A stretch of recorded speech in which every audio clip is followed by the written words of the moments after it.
Welcome to Blue Collar Mystics, the under-the-hood approach to the depths of human consciousness.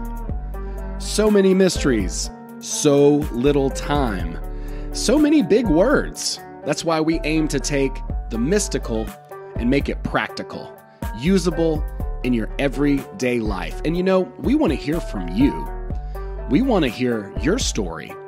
What happened when you started asking yourself the real questions? Like, who am I? What is this? Is it a hologram? Is this some kind of weird cosmic joke? Hey, these are the questions that we are trying to get to the bottom of as we explore the final rabbit hole together here as Blue Collar Mystics.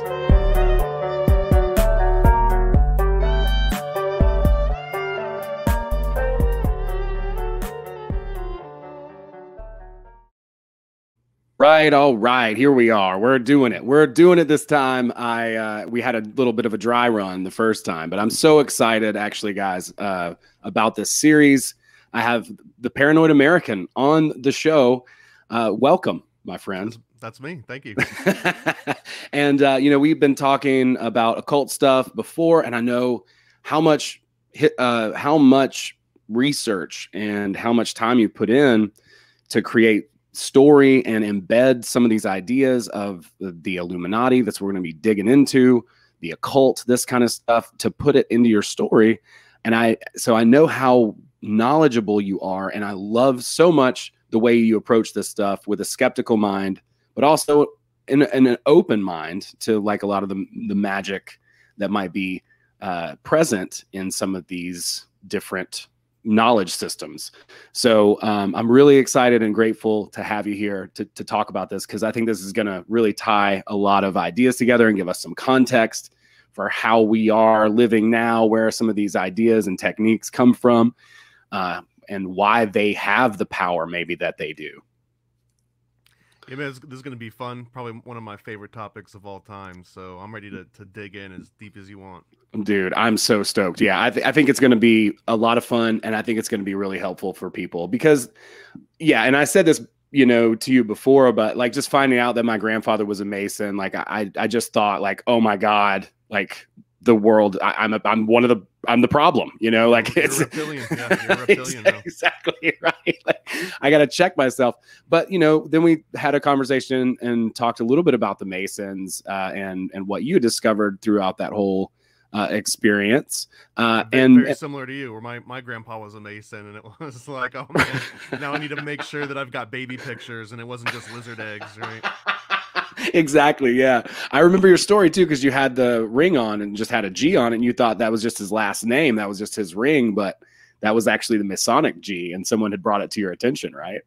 Yeah. I mean, I was working like a graveyard shift, and just like you said, and I figured the G was from our family last name, and he said, no, that's that Grand Architect. And the reason that he knew is because I had 3 oak leaves in all of the corner. Like, he started breaking down like all these different symbols that were on the ring that, you know, I just thought it was like, oh, those little things on the edge that made it look kind of cool. Like, no, there's 3 of them, and they're oak leaves, and there's a reason for that. And the reason why the background was like this black square, there was a reason for that. So it kind of blew my mind, but I didn't look into it much after that.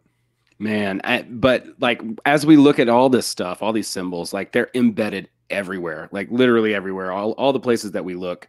And, you know, these ideas and these groups have had a huge impact on the way that we live and what our culture and civilization is. And most of this stuff people don't know. They just see it on the surface and they're like, yeah, I see that. I see that. Yeah, there's a checkerboard floor in every music video or whatever. But like, do they understand what that means, the significance, where it comes from, all that kind of stuff? So I'm so stoked to get into this. Have you ever heard of like the hobo graffiti, like the hobo symbols? No.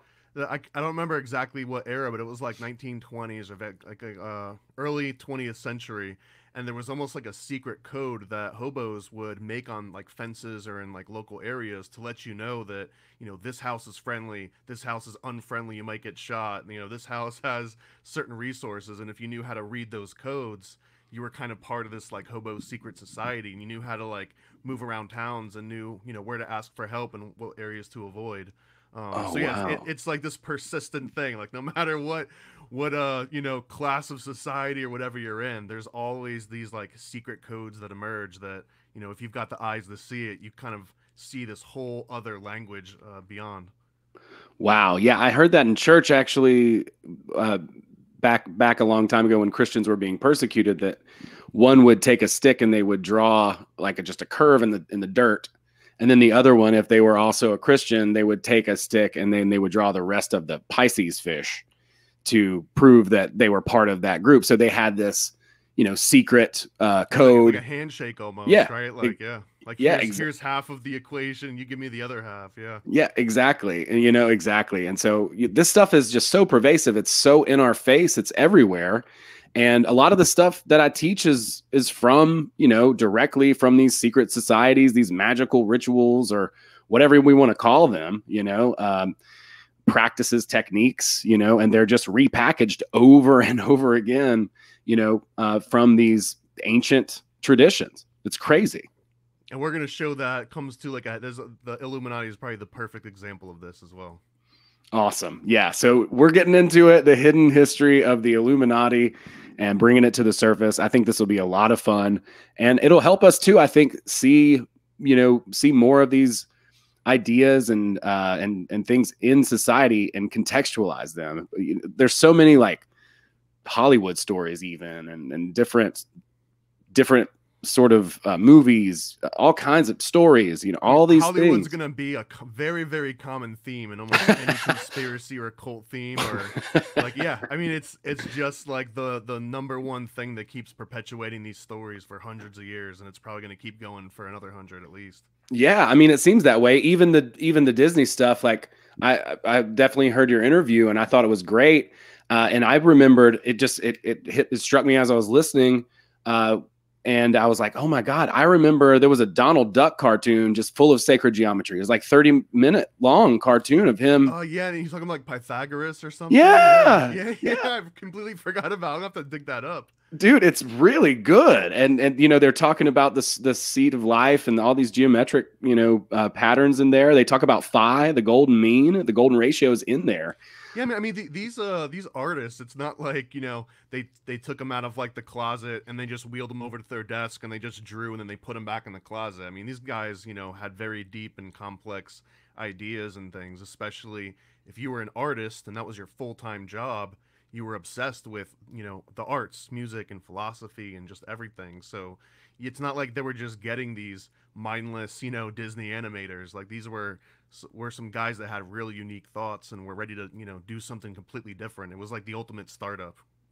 Yeah, absolutely. Well, of course, if you have those tendencies, then you're going to be super curious about all the arts and how they fuse together, the liberal arts, right? Like, back to that like classical sort of more education based thing, which we can go ahead and start digging in. I know you had said previously that this is going to be very specific to the country of America. Well, not necessarily. I would just mention that my view on everything is a very paranoid American view, and that's just because the further you get away from the borders of America and the further into history, like early 1800s, the more and more ignorant I become. But when it comes to the Illuminati, this is one of those topics that has, it was probably like one of the very first conspiratorial topics that I ever learned about. So it's been a topic of fascination for over 2 decades.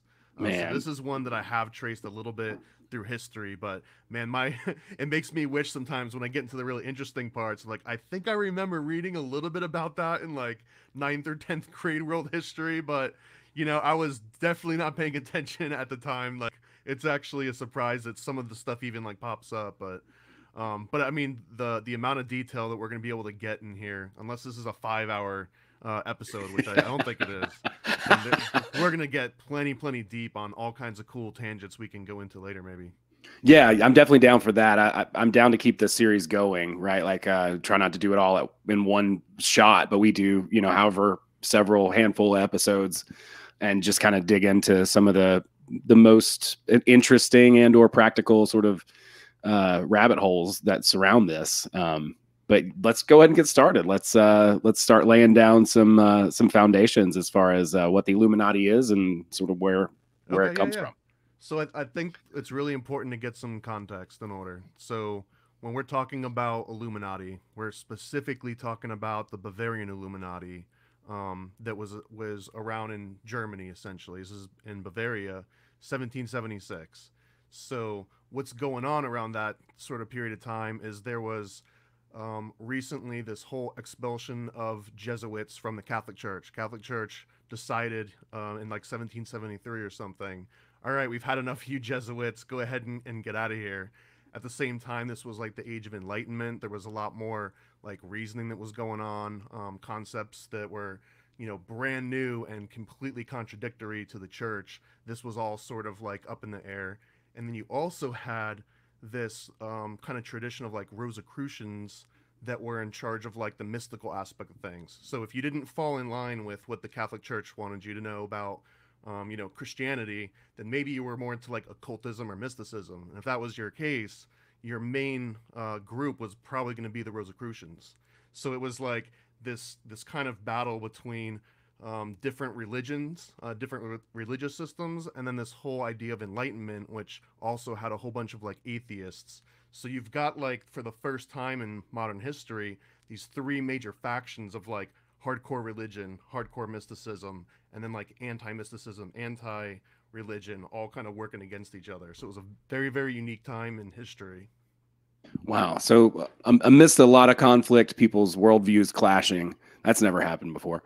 Uh, you know, we've got people who are basically atheists. They don't believe in any sort of mystical stuff. People who are crazy about mysticism, and then a category of people who are what was the third category?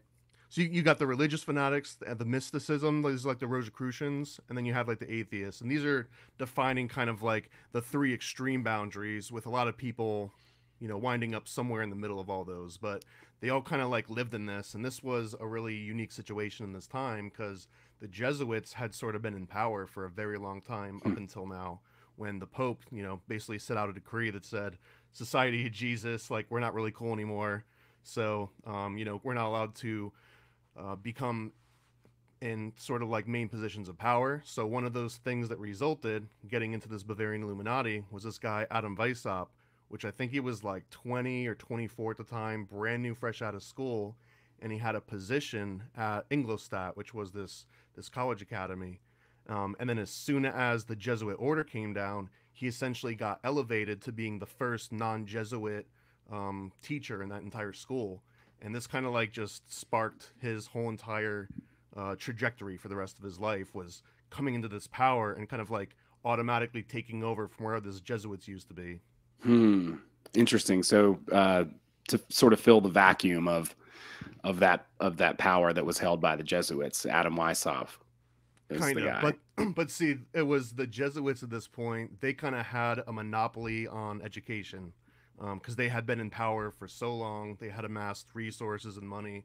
So even though the Catholic Church wanted to get rid of the Jesuits and kick them out of these institutions, the Jesuits had all the information and all the connections, so they couldn't necessarily do that. But they were starting to kind of replace them slowly. But it was this really, really weird dynamic of like, the guy, it's like, a new company comes in and merges, and that they're going to like wipe out all the old employees, but they're like, stick around long enough to train your replacements. So it's like that kind of a dynamic, but it's the Roman Catholic Church that's doing it to like this university. It's an interesting dynamic that we don't have a direct correlation here, but you can kind of imagine, the sort of situation that they were put into. So just sort of a slow takeover there in Germany of kind of the institutional racket, in a sense, right? Exactly.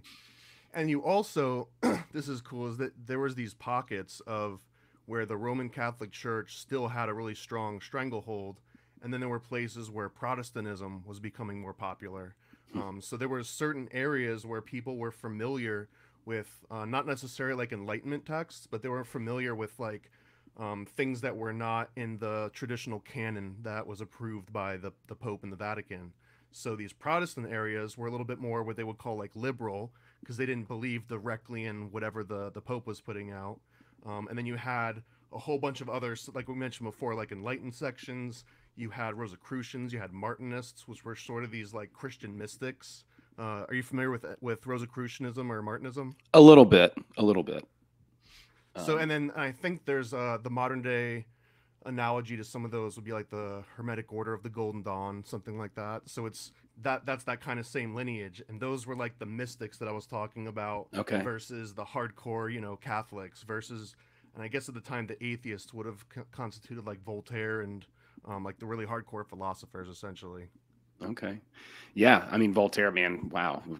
Amazing writer.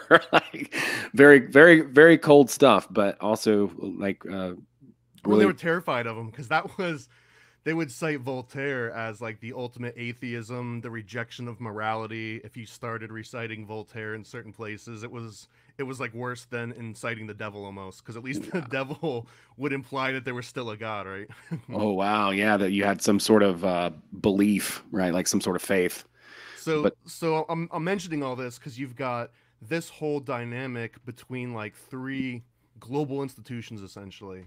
At the same time, within the Catholic Church or in Christianity, there's all these inner factions that are like anti-atheist and maybe somewhat anti-mystical, but all about Christianity, but then fighting within themselves over like tiny little minutia. So, and this is like the Catholics versus the Protestants versus the Martinists. So, and at the same time, happening at the exact same level, but in a different part of society, you've got Masonry that's going through something very, very similar because there was French Masonry and there was Prussian Masonry, and they both had their different approaches and complete disagreements. And it kind of reflected that sort of same like power dynamic of who's actually in charge of morality and philosophy. So if you add all of these things together, it was like this perfect breeding ground where everyone's suspicious of each other. Everyone kind of like maybe agrees on the generals, but disagrees on the details. And it was kind of like you mentioned before, like a vacuum, someone like waiting to just get in there and smooth it all out and be like, hey guys, I can be the mediator here. Just give me a little bit of tithing and I'll sort of like be the connective glue. And this was kind of like that area where Weishaupt realized there was something that he could really like make a big thing out of here. so he sees an opportunity, Adam Weishaupt. He's kind of thrust into the opportunity because Okay. he didn't have Okay. the Pope kick the Jesuits out, but he was just in the perfect spot. I think his uncle or his adopted uncle or something, because his dad died, and I think he had some kind of like adoptive relationship with his guardian, and he was the one that put him into position. And the guy's nephew also worked at the college, and then once his nephew left, Weishaupt was like just an immediate shoe-in to kind of like be at the head of, I think, canon law. So all of a sudden, you've got this 24-year-old fresh out of school. I think he started college at like the age 15. So he was like, this prodigy savant. So he graduates college around 20, gets this high-ranking position at 24, and now all of a sudden he's in charge of, really smart people coming in from all over the country, essentially. So this is, setting up as, again, this 24-year-old Adam Weishaupt at the helm of something that he kind of wants to start, but he's not sure what it is yet. Wow, that's crazy. And so at the same exact time, 1776, right? Like that's where we're at in the timeline. Like Correct. there's Yeah. certainly other things going on that we've heard a lot about as well. And those that like, our country being founded and stuff like that. And how is that related to this this group? I imagine there's layers here, but Yeah, well, there's lots of rumors and there's lots of direct connections, but so some of like the popular conspiracy theories, I'll get into a couple of like the specifics, right? So one of them is that the Illuminati today runs the entire world. Like they're the behind everything. They sign Jay-Z and they make, decide what movies come out, and they put symbols into cartoons and stuff. So that's like the most general broad one. And I think it's interesting because the actual Bavarian Illuminati from 1770s, they sort of like created that whole mysticism of like, we are everywhere. You can't avoid us. We're in control. Like they intentionally wanted people to think that, even though they didn't necessarily have anywhere near that control. In fact, there was a time when like any given member was a huge linchpin for like their particular city or their group, or if they were teaching at like a school or like they were a doctor at like a big hospital, that person was such an influential member that if they did lose them, it could have just collapsed the whole thing. But that never happened because everyone really believed that they were interchangeable, replaceable. So it was like, man, I don't want to give up this position in the coveted Illuminati. They'll just swap me out for the next guy, you know, overnight, and I've just thrown everything away. So this idea that like they were ever persistent and had their fingers and everything was like half true, but also that like they knew that they were banking on myth and people's, you know, like the myths they were building up in their heads. They loved it and they just kind of built on that. So it's really really good marketing. It was, I mean, it was. This is going to be like the common theme you're going to see. It's just like outstanding marketing. Right, and right. This human element of people like wanting to believe, you know, like the best and not necessarily be skeptic about it. And you mentioned another theory that the Illuminati started the French and the American revolutions. And this is a fun one to explore because depending on the source, it's 100% true with all of this, you know, evidence that you can't deny. Or depending on the source, like there's absolutely nothing and it's all fabricated and it's people overreaching and trying to tie connections where there aren't any. Where I'm at on it is I think that they had enough influential people in the places that were making the decisions leading up to these that you can't say that the Illuminati was completely separated from the American and French revolutions, but you could say it was comprised of so many free-thinking people that weren't in lockstep with each other. And this was like the hardest thing to get these people together, is that there were these free thinkers that had been like rebelling against the tradition of the Rosicrucians and the tradition of the Vatican Church. So like just the very fact that they were this rebellious free-thinking group, you couldn't necessarily get them all to like agree on something and like all follow the exact same plan. So then even within the Illuminati, there were like secret groups and factions that were like bubbling up on their own, like working against each other and trying to instill their own agendas and stuff. So, I mean, you could say that they learned these tactics and they got together and they talked about revolutions in these rooms, and it was a very revolutionary group. So like their DNA is definitely linked together, but it's really hard to say like this member went to this place and made this speech and said, you know, hey, we should go and start a revolution in Paris and then go and do it in America. Like, I don't think you can trace that, you know, with such specificity that you know for sure the link was there. But when everyone's like in the same groups and they're all meeting in like the same areas and then all having the similar agendas, it's hard because it's all very blurred, you know? It seems like more of a cultural thing within that group where, you know, they're sharing, you know, ideas of revolutionary thoughts and things and trying to kind of push that. Not necessarily that somebody's in a war room somewhere with like these specific, you know, this is going to happen and then so-and-so is going to speak here and then everyone's going to get, you know, all worked up and do X, Y, or Z thing. That necessarily, I think that a lot of the mystical stuff, you know, the way that I perceived it, like back in the day when I was like, no, my grandfather, no, versus now is I see energy moving. And I think a lot of these rites and rituals and things are built on previous energy, right? Like it's just like, yeah, no, I love this line of thinking because my analogy, I get really visual in my analogies, but it's like being able to direct that energy. So if you just stand back and you just see this like waterfall of unbridled chaotic energy just like flowing, and this is sort of what Weishaupt saw. So imagine this 24-year-old full of ideals. He was kind of forced to grow up in a Catholic Jesuit environment. So just the fact that he rebelled against it and taught himself all of this like Enlightenment philosophy, he didn't necessarily have a mentor that was like telling him these new revolutionary philosophical ideas. He pieced this together himself and sought out those works himself, which is very, very commendable and notable for someone, you know what I mean? So anyways, imagine this 24-year-old full of all these philosophical ideas, and he sees this like rush of chaotic energy, thinking like, man, if someone else were to direct that, they could do a lot of damage. Like, it might be a good idea if someone else went and started directing that energy in ways that would be constructive to humanity. And he really truly believed, maybe to like a narcissistic level, that he was kind of this herald or this guardian of, you know, of human decency and evolution. And that it was like almost his birthright to pass on this idea of enlightenment and revolution onto the future generations. So that, I mean, this was definitely in his head, even as a 24-year-old. So he sees this energy and decides, I'm in this position of power. Let me see what I can do with this. So he had very, very lofty goals at 24. I don't think I had any plans that were nearly that big.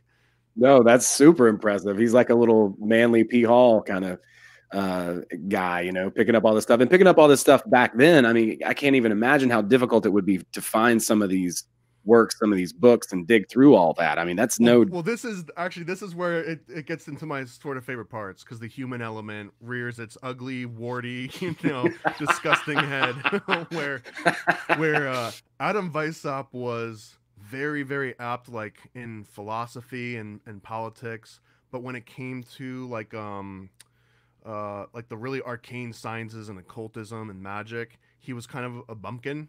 He knew a little bit of it, but he was not well versed on it at all, and he was also not well versed at all on just natural science. So he could go on and on about Platonic ideals and Socrates and like all sorts of classical literature and philosophy, but once you brought up either science or magic, he just kind of like started phoning it in, and he had to rely on other people. So he started recruiting and hiring people that specifically knew the stuff he didn't. Doctors that knew natural science, occultists, alchemists, that knew these like arcane sciences, and decided like, I need to get the best guys that know the most, get them into the Illuminati in my group, and then get them to recruit who they think are like the most, adept among their followers, and just kind of like recruit from there. And the other big thing is that in the original years, Weishaupt exclusively recruited from like the freshman students of his college. And the reason he said this, it was something like, it's a lot easier to train, a brand new person that doesn't have any ideas than to get someone to unlearn some ideas that, were like bad, It's easier to train like a brand new person than have someone like unlearn their bad habits. So this kind of allowed him to not have this like very deep knowledge of all these like things that he promised that he'd reveal the ultimate secrets and mysteries. And one of the big promises of the age, which we'll get into on a really fun tangent, but that everyone that was interested in masonry, no one really understood what they called the Masonic hieroglyphs. Most of these were just like just old letters from different languages, but no one actually like gave you the description for what you were looking at. So a lot of societies would pop up promising that they would deliver on this, and you would learn all the mysteries of the universe, which was essentially breaking down these Masonic symbols into language that anyone could understand them. So just like all those other groups, Weishaupt promised the exact same things, but he didn't have the answers at all. He said that he did, and he also the funny is he said that there was like, he didn't say he was in charge of the society or that he started it, but rather he was acting on behalf of these like unknown superiors, and that he couldn't reveal who they were, but just just trust me, these guys are like super powerful, and they let me start this little sect of their bigger Illuminati club, and you guys are going to be part of it. But he never told anyone that was all bullshit. He just made all that stuff up, and he even made all the degrees up that were just kind of in his head. And as soon as people started joining, then he was like, oh crap, like it's the analogy is like the dog that caught the car. Like, oh crap, now what am I gonna do? I caught the thing, so he had to start writing up degrees.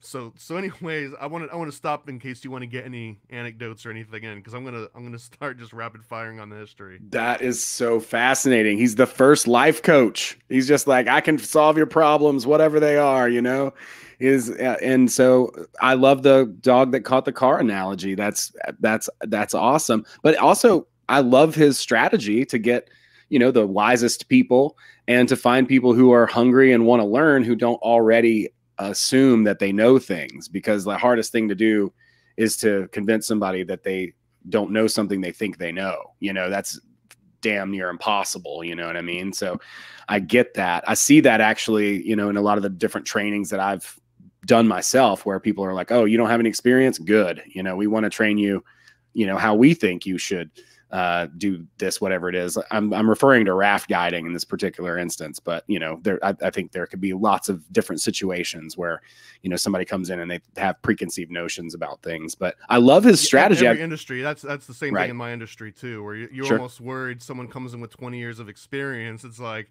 like you can't unlearn 20 years of bad experience. Exactly. Yeah. And yeah, and there's the ego that comes along with that as well, which is always fun to deal with, you know. So so anyways, so Weissop realizes he's in a little bit over his head. He doesn't have the things that he's kind of been promising. Although his heart's in the right place. He's gonna get there. The things really are in his head, so he's not necessarily making all of that up. Because it's not like at the end of this he presents them with like a bill and it's like, okay, now give me everything you own. That comes later, but it's not like the primary focus, because that always comes later when you get into these secret groups, right? Um, so he basically realizes, well, crap, man, everyone keeps asking me about Freemasonry this and Freemasonry that, and are you guys more secret? Do you have more degrees? So he decides, I need to go and become a Freemason and see what they've got to offer. And like, what is all this like, mystery stuff about? Because again, he didn't necessarily know a whole lot about it until he started making promises with people that joined his secret society. He was like, crap, now I got to know what a secret society does. So he joins Freemasonry, goes through the first 3 degrees, although there's technically 7 degrees, I think, at the time, but he can't get anyone to tell him about the last 4 degrees. These are like these higher mystery degrees, and at the time you have to be, like rich and influential to even get invited in. It's not like Masonry in modern day where if you just pay the check and do the time, you can get whatever you want. So here it truly was like a status symbol, and it was just he couldn't get his foot into that door. So he starts modeling some things off of Freemasonry. But this is going to get into a different tangent that I want to step back from and approach once we get to it again at a different fork in the road, if that's okay. That's fine. So hopefully you've got this image in mind of this 24-year-old, genius that comes straight out of college, lofty ideas in his head, and he's like, I'm going to start a secret society, even though I don't know what it is. He's like, I'll confer all these degrees on you. What? 7 degrees? We've got 9. We've got 10. Whatever.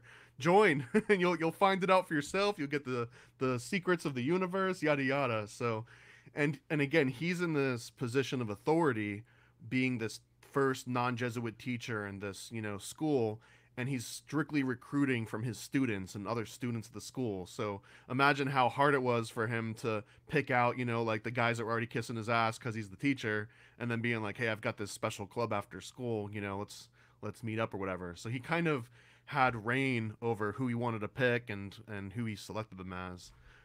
Okay, so I said I wanted to take a step back, and this is going to be from an American perspective. So first I want to mention that the Illuminati being popular today has been attributed to a few different people. I think the number one has been probably Robert Anton Wilson.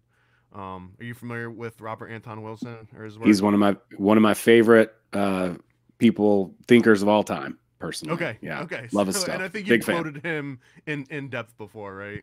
Yeah, for sure. Like I don't believe in suspiries, but I have my suspicions. Or yeah, exactly. He's like, I don't believe anything, but I have my suspicions. There you That's go. his quote. Yeah.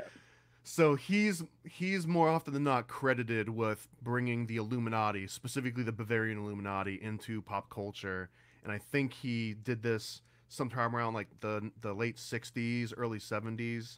Because he was writing for Playboy, and then he eventually compiled, like he realized that this thing he was writing about was gaining traction beyond his other projects in Playboy magazine and elsewhere, and started compiling this together into a series of books, which became the Illuminatus trilogy. And I think that came out in the late 70s. But this is something that he had been cooking on for like the last 10 years.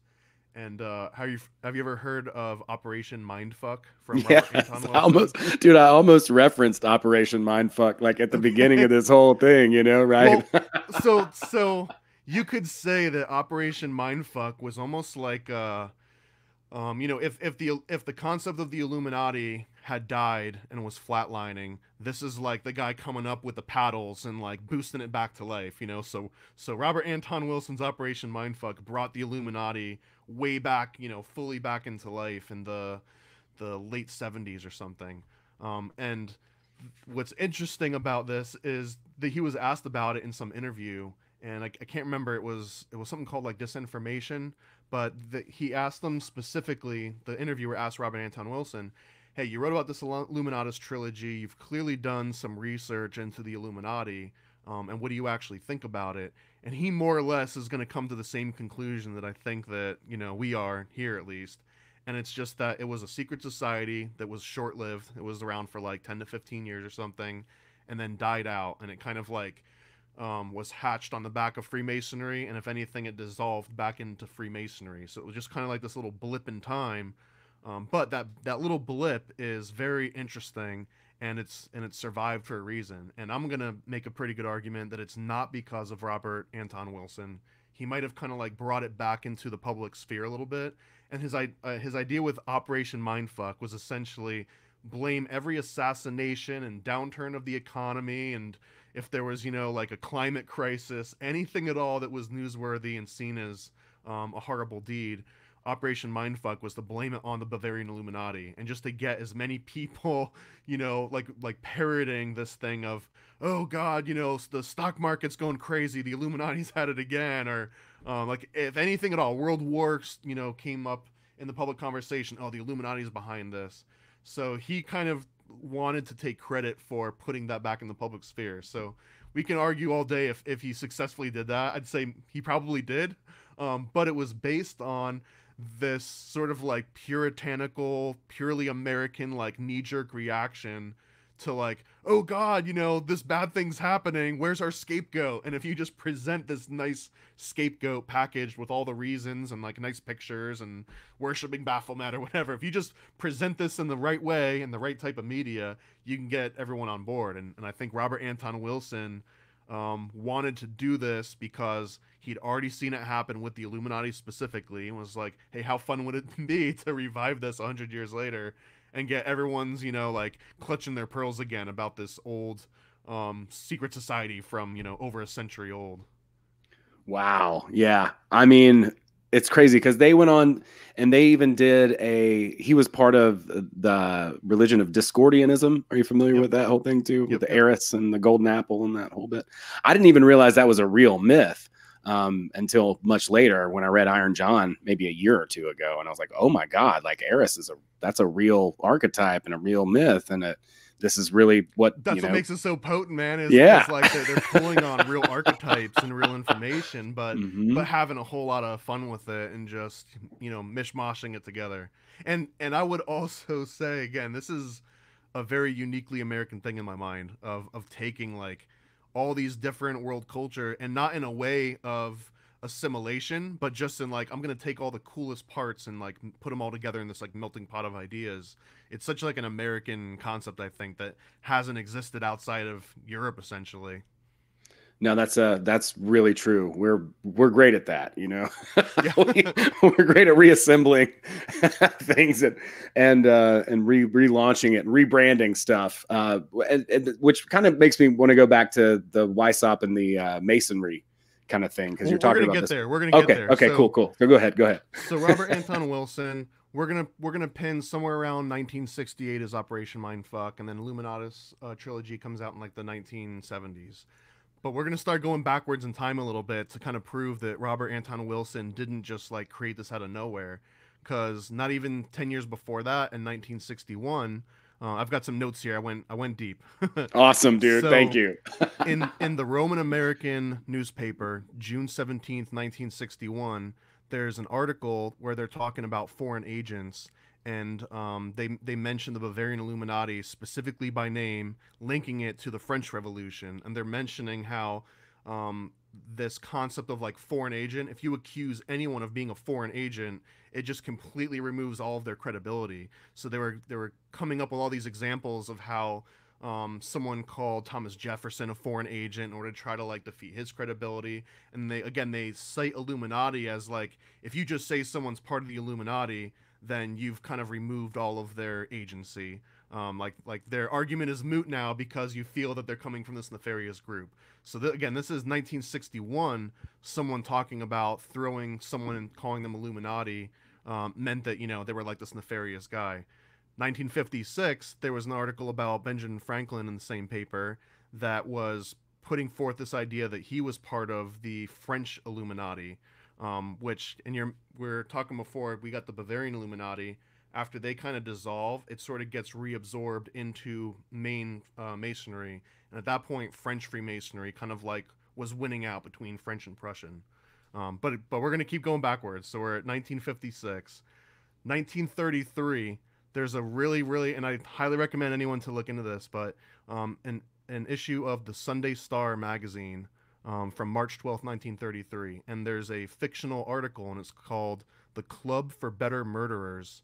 And the subtitle is The Inside Story of One of England's Strangest Societies, a club of writers who seek to keep mystery stories inside the literary laws and who ban mumbo-jumbo and coincidence as aids to their sleuths.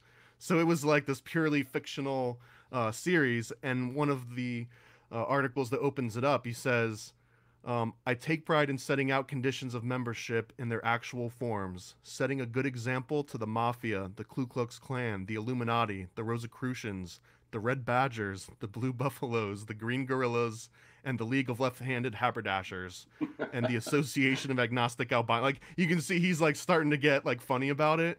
But again, this is 1933, someone writing this like silly article about, ooh, the scary Illuminati and those Rosicrucians, you know? So they were already being used way before Anton Wilson was even born, talking in this exact same context of like, ooh, spooky, woo-woo stuff. 1924, there is a guy, an attorney called D.W. Ogilvy, and he doesn't really have like his own wiki page or anything. He never became a notable person, but I guess he went around the country repeating this same idea that like the Bavarian Illuminati was behind every instance of revolution, and that they were trying to undermine the church and morality, and that, you know, we need to do anything we can to stop the Illuminati from destroying American culture. 1920s. 20 years before that, there was 1901 in the Indian Advocate, May 1st, 1901. They talk about the diabolical doctrines of the power of the Illuminati, and by name they mention Voltaire, Kant, and Weishaupt, as in Adam Weishaupt, the guy that founded the Illuminati. And they say that they caused men of brain and thought to consider religious matters, and these considerations brought many illustration converts. Foremost among them, their followers create a movement in a Protestant university. And they mention like these diabolical acts, casting him into negative light. So, and then again, we're talking a group that was founded in 1776 that keeps persisting. 1884, an article about the Illuminati in the Daily Republican, November 1st.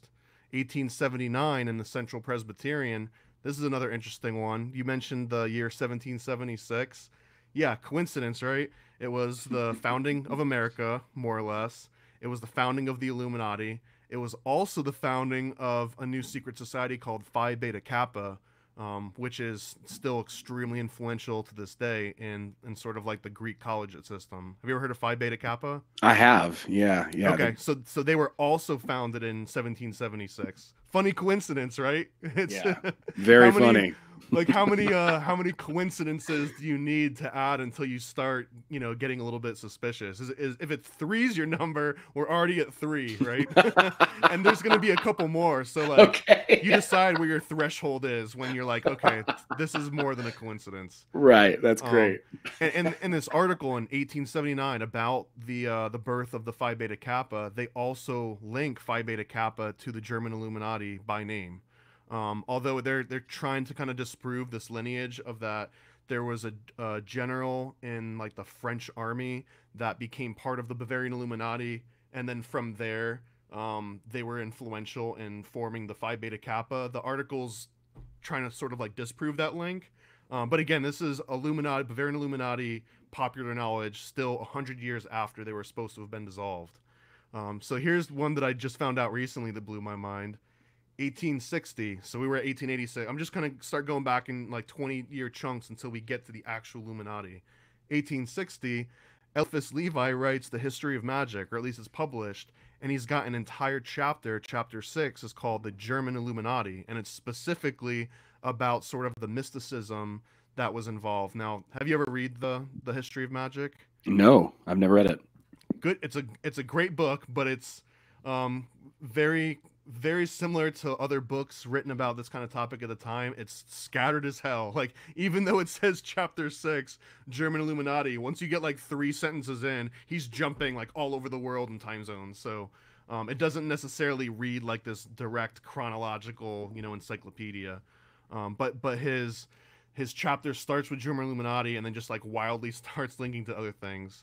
1849, there's an article in the Arkansas Banner that is again kind of linking the Illuminati to these evil secret societies that they want to attack the happiness of mankind, and they're against the golden age fabled by poets. And so again, here's that, like, what Robert Anton Wilson's talking about over 100 years later, of blaming everything on the Illuminati. They were already doing it in 1849 publicly in papers.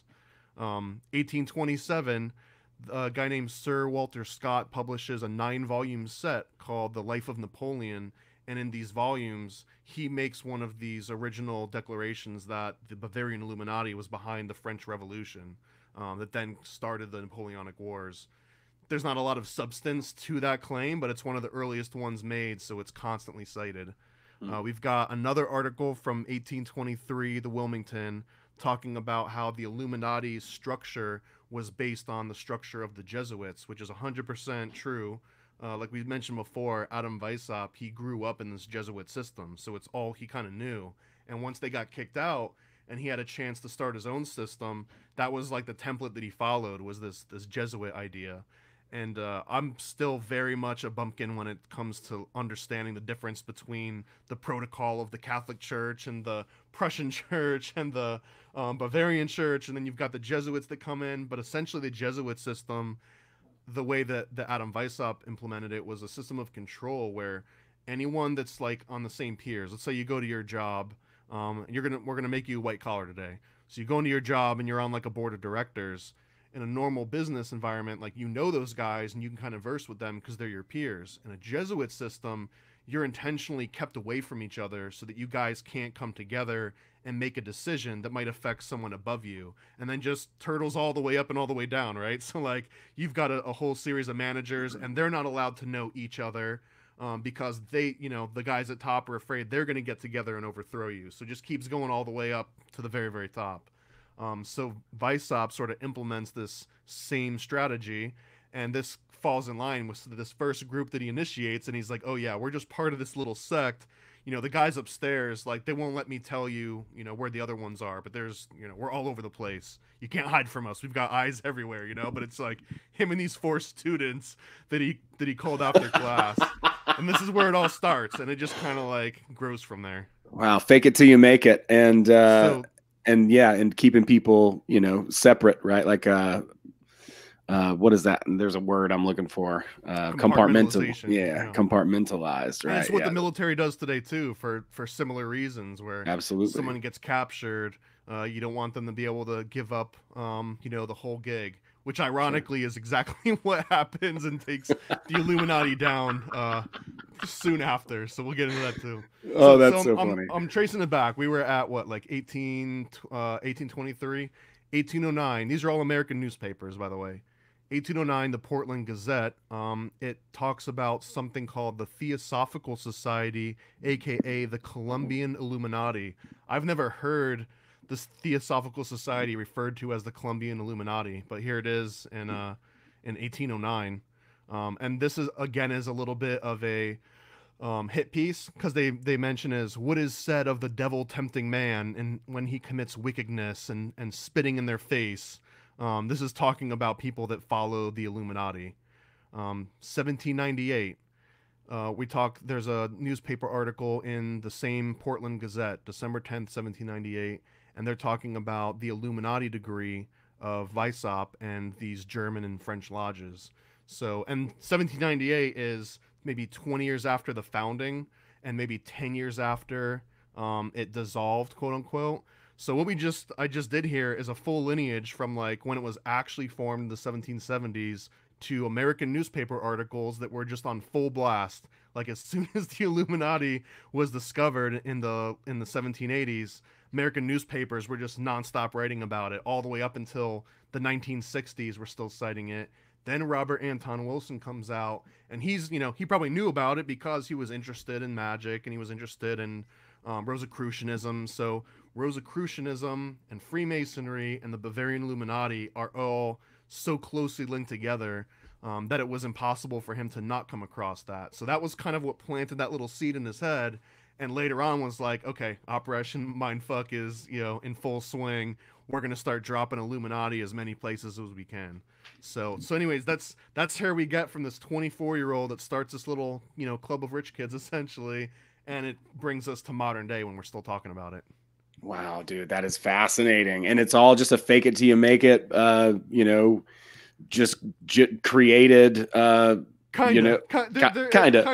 Okay. Okay. I mean, because think of it this way, right? Like, if you want to get together with if you want to start teaching someone about like what you know about mysticism and occultism, if you haven't actually sat down and wrote that lesson plan and been through it and taught students and run through like classroom management, just like the practical and logistical things that you would have to get across in order to teach that, you might have that information in your head and all the intentions to teach someone, but just not effectively be able to do it until you've kind of practiced a few times. So as a 24-year-old that has just entered the real world outside of academia, still kind of, he's teaching a school, so he's still in academia for the most part.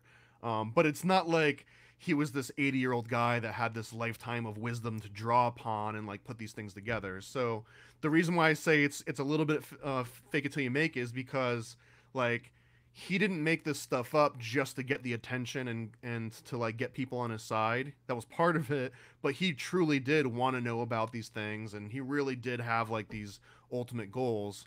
But he also realized like I don't have anything to offer anyone, and all he really knew was that people that were interested in these occult arts and sort of like this deeper philosophy that was against Jesuits in the church, most of them ventured into Freemasonry or Rosicrucianism. But when he joined Freemasonry, again, we're getting back there. So he joins Freemasonry. Half of it is to be like, all right, what kind of secrets can I take for myself and spread them around? Also to be like, what's all this secret stuff about? But he also decided that that they kind of had the right idea, and he wanted to start trying to like form a little club within Freemasonry. And this was outside of kind of like the Illuminati itself, and essentially he just wanted to like reform Freemasonry slowly so that they cared about things other than like these mundane title switches. And because even back then, like Freemasons, it was just like a big political thing where you would join for like the title and the prestige, and there would be like inner squabbling. And he wanted to be like, guys, we're supposed to be talking about like philosophy and Platonic ideals, and like, but you guys are arguing over, mundane like personality conflicts. So he realized that, man, like they've got the structure, they've got the people that can potentially come up with these great ideas, but there's too many of them. There's too much conflict. There was a kind of a division between parts of Freemasonry that were all about the first 3 Blue Lodge degrees, but were completely against any of the ancillary degrees. Some of them were referred to as like Scottish degrees at that time, but they were like against them. So even then there was like this infighting, and that's before you even talking about like the Prussian versus the French system, because the Prussian system I mentioned, they focus on those 3, and they had an additional 4, which were supposed to be based on like Templar legend. But then the French Masonry, they had like 90 degrees. So there's this very, very real dynamic. Again, bringing it back to like this human concept. So like an analogy would be like the iPhone, right? You've got the iPhone 7 or whatever, and you've got it for a couple years. You know all the features. And then I come over and I've got the iPhone X Pro 2, with like all the extra gadgets. And like we both have a phone that does the same thing, but man, mine's like brand new and it's shiny and it's a status symbol, and I can send other people special emojis that you can't even see or send. So it's like you start feeling left out, you know what I mean? And it's like we both have the same technology that's accomplishing the same goals, but mine is just so much flashier and cooler and newer, and it's more novel, and you just want it, It's like, I want that thing. And there's almost like this collectivist or collectionist mentality of like, I need that newest thing. I've got the old one. Well, if I had the last 3, I can't skip this one. So apply this to kind of like Masonry as well. So you're in one group of Masonry, you get to the 3rd degree. Hell, let's say you make it all the way to the 7th degree. And then someone comes by and they're like, oh, that's cute. Yeah, 7th degree, that's cool. Yeah, I'm on like degree 85. And next week I'm going to be on degree 86, And and we're laughing about it, but this was very, very real in a way of like FOMO, right? It's like, oh fuck, dude, like I'm only on degree 7 and this dude's on 90. Are you kidding me? You know, like what are like the 70 so degrees that I'm missing out on? Like you must have all this extra arcane knowledge about the universe and like, you know, teach me your ways. So and they realized this, and this was one of those big conflicts between Prussian masonry and French masonry, because French masonry had all these other variations of masonry within it that went all the way up to these higher degrees, and that was like this big allure. And it was essentially people in Germany and Prussia were like, guys, you know, like it's cool, we've got masonry here, we appreciate it, but these guys over here have got like 90 degrees, we've got 7, and you're only letting me get to like 3 of them unless I pass all these crazy tests. Like I could just go join French Freemasonry and get much cooler, you know, pins and medals and all these illustrious titles and stuff. And this essentially became a large kind of schism between the two. So, and this is not to be overlooked because this Weishaupt kind of saw this and realized, man, people really love, you know, this degree that like is always 1 degree higher than the one that they've got. And if they find out like, oh, I thought I was at the top, I thought I was a master mason, you're telling me there's a 4th, maybe a 5th and a 6th, a 90th. So Weishaupt kind of did that, where once someone got to like a certain level, he'd initiate them. He'd be like, bro, you're in the top level right now. Like there's no one higher than you except for these, you know, unknown elect. And then he'd drop it on you one day, be like, all right, actually there is one that's higher than you. You know, and he would start doing this like slowly. And in the background, he's got his friend, von Nige, and we'll get into him. And he's probably the coolest person in Illuminati. Everyone always talks about Adam Weishaupt. Adam Weishaupt was like the bumbling manager that just hired a bunch of really good workers and then took all the credit for all the workers. Steve Jobs. Dude, he was absolutely the Steve Jobs. You know, Adam Weishaupt was Steve Jobs of the Illuminati, no question. That's so and von Nige was like Steve Wozniak, the guy that was like actually doing all the work. Right. Scenes, kind of unsung hero, right? Totally. That's so interesting. Yeah. That makes a lot of sense. So, you know, he's leveraging this. He sees an opportunity. He's seeing how energy is basically just, you know, kind of being pushed in this way, and what people want. They want higher levels of knowledge. They don't want to be left out. They want to be, you know, they want the highest award. They want to win the contest. Same psychological stuff that motivates us right now, right? So I think the iPhone analogy is perfect there. And so he's starting to put this stuff together. He's rolling it together. I like Weishaupt so far. I think he's super clever to be able to leverage, you know, he's a quintessential entrepreneur as far as like leveraging what people want with what, you know, with a product basically.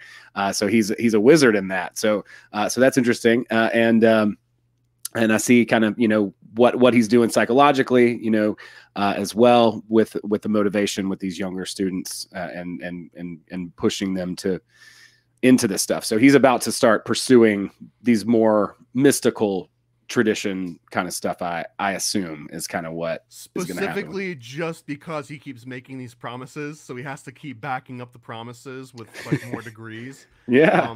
But again, he's largely uninterested in the woo-woo and sort of like when it gets into alchemy and astrology.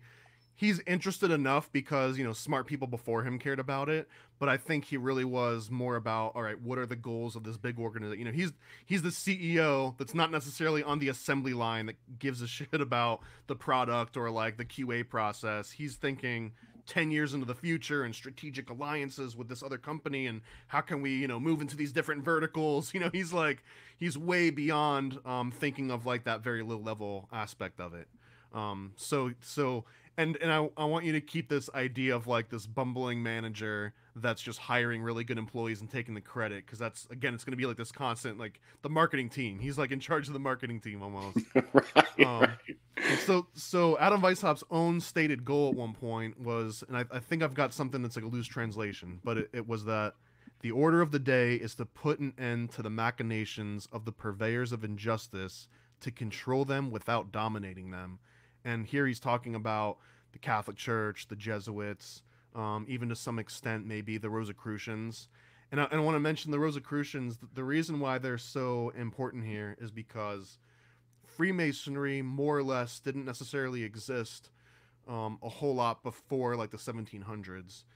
You can make arguments on like the proto-Masonic tribes and sort of rituals that came to a head, but Freemasonry, as we know in the Western world, sort of came together around like the mid 1700s, and a lot of that was based on these new Knights Templar tales that started getting written in like the 1730s.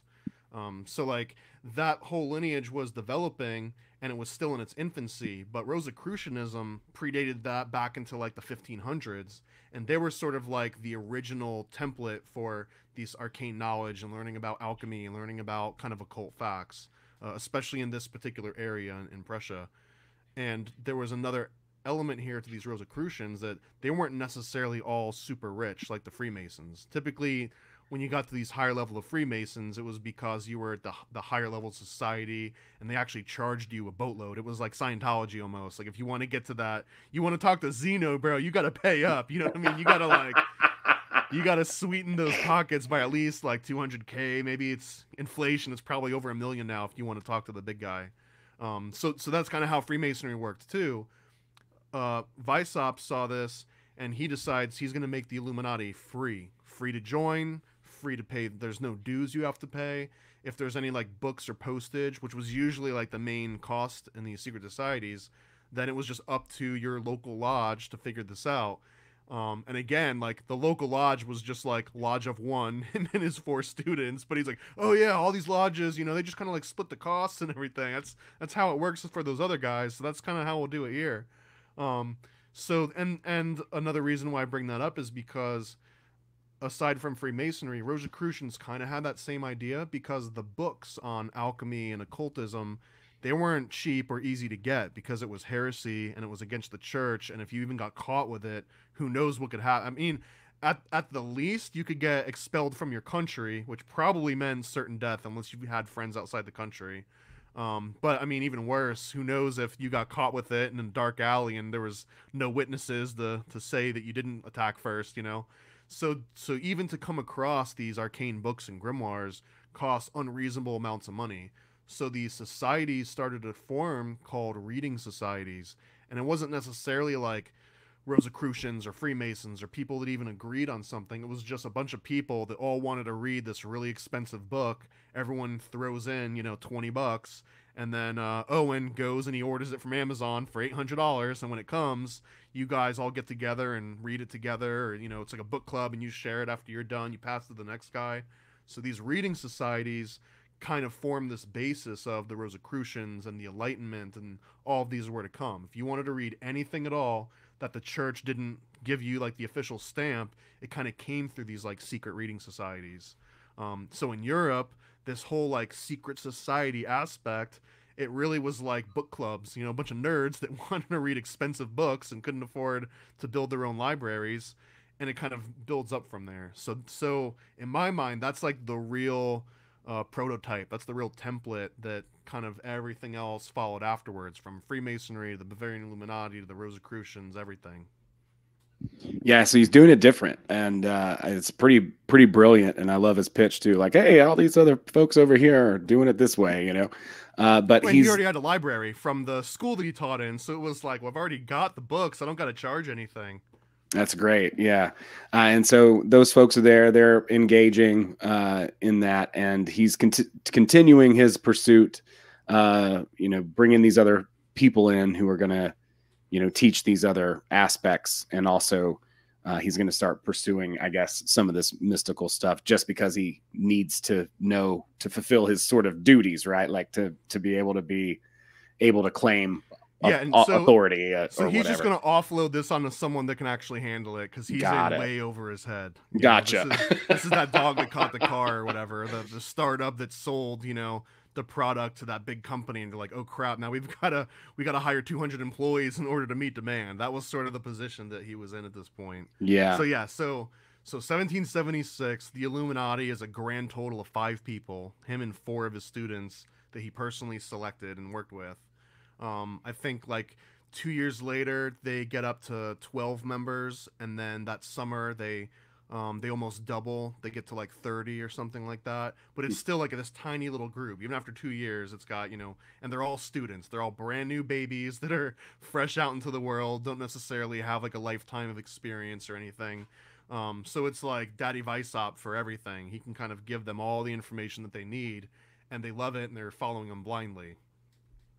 So then right around 1780, so this is like 4 years after it's founded, he's understanding how important Freemasonry is, and he realizes, like, I can't just keep recruiting students because it's like this long process. His strategy was that if I get 2 students and I teach them about enlightenment and all of these like anti-Jesuit ideas, and they get so passionate about it that each of them teach 2 other people, and then those teach, the whole thing of like a pyramid scheme essentially. So like if I teach 2 and they teach 2 and they teach 2, then within like 2 generations the entire country will be all enlightenment. He realizes that he couldn't just do it with 2. He couldn't even do it with 30. He needed a whole lot more than that, and his quick way to get there was to start recruiting actual Freemasons, not just students that were fresh into the world, but these people that had others, below them and had more influence in society already, that weren't just building their careers, they were already established. So he goes, and as he's trying to recruit from Freemasons, he comes across this guy, Von Nige, and I might not be pronouncing his name right, but I'm going to say it the same way every time. So Von Nige is like, he's like almost exactly the same as Weishaupt, and they don't meet directly in person yet. So Von Nige is going through Freemasonry elsewhere in Prussia, and he comes up with that exact same idea of like, man, what a great system, and these guys are so open-minded. I wonder if I can like plant these seeds about enlightenment and revolution, and we can just focus and stop, squabbling amongst yourselves about stupid matters. And he's beating his head on the wall like, God, I wish there was something better than this, even though this is the best thing. And he's talking to one of his friends, and I don't remember his name, but he's talking to one of his friends, and he's like, God, I wish there was like maybe a group within Masonry that was more focused on, revolution and enlightenment. And he's like, oh, bro, there's totally something like that. And he's like, how could that be? I've been searching for this for the last 3 or 4 years of my life, this very specific thing, to the point where he's gonna, he thought he had to start it because no one else had.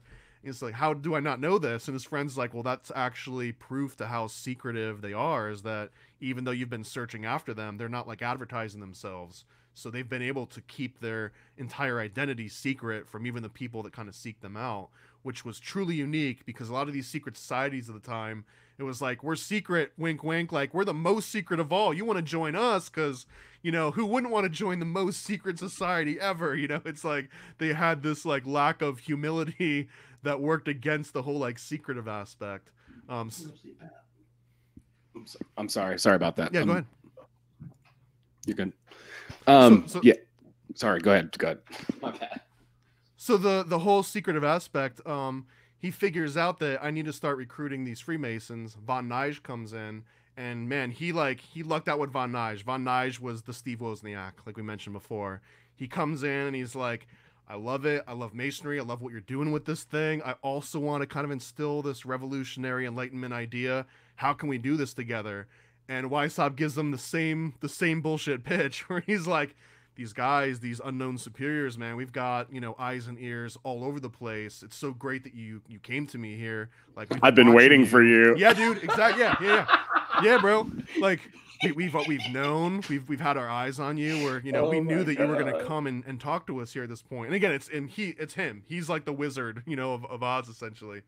And he's telling Von Nige, oh yeah, and by the way, go ahead and join this group. He gets up to like the 3rd degree, and Von Nige is like, yeah, the 3rd degree was cool and all, man, but like I come from a part of the country where we didn't just get released from Jesuit order, and like all of these books that essentially Von Nige's oppression after he got initiated into the Bavarian Illuminati when it first started was that they just gave him like a very pedantic reading list of like, here's the top 10 books. And it was like, if someone was like, Owen, I've got a secret list of books, like don't tell anyone about any of these books, only you can know. And they're like, the secret teaching of all ages.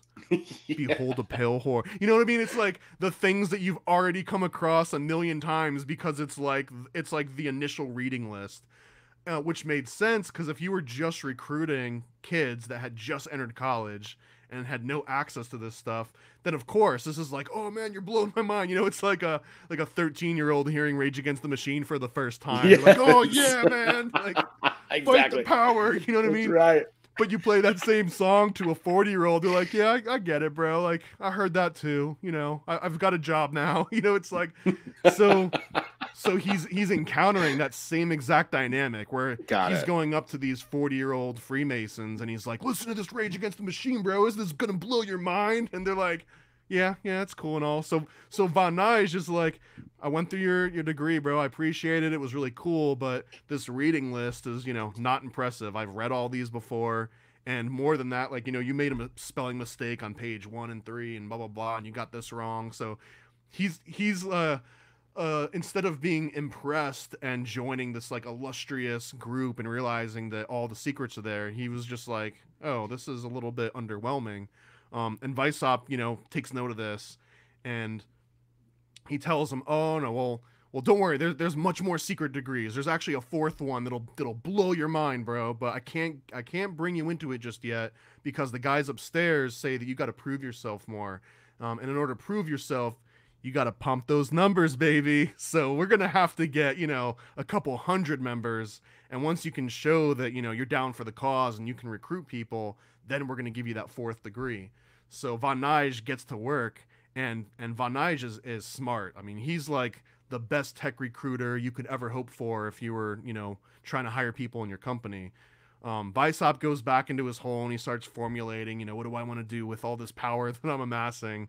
And Von Nuys is like, all right, well, I don't want to recruit any more students. So he tells Weishaupt, like, no more babies. Don't recruit any more babies. We got all that we need. We really need our people that have influence. And I don't even just want Masons. I want to get the lodge. I want to get the worshipful masters, and I want to get the wardens, because these are the guys that run the lodge and keep the records and keep up with everyone. They actually were like running those lodges, not just attending them. So he specifically laser focuses on these high-ranking Masons within their lodges and hires just them, knowing that if he gets them into the fold, then they'll start recruiting amongst themselves. And if I get the worshipful master and the warden, I get the whole lodge essentially. And this starts happening left and right, where a couple people from a lodge sign up to the Illuminati, and before you know it, everyone in that lodge is now also a member of the Illuminati. And it's like this direct overlap, where it starts to get hard to kind of separate the two from each other. Wow, dude, that's brilliant. Yeah, so the momentum is really rolling now. They're like, they call this in marketing now, I think, like building your dream 100 or something like that, right? Like that's what is that? I've never heard that before. That's what Van Nuys is doing, right? Well, like, you have people that you consider to be, like-minded, like you would be one of mine, right? Like somebody that I want to connect with and we can share audiences or whatever. Like your dream 100, like, is the 100 people that you connect with and they're like, they're influential or they have their own audience and you like them or whatever, right? Like that kind of idea. Yeah. So this was his dream 100, but he was like, we need dream 1000 and dream right. and dream world domination. Exactly. Yeah. It's brilliant.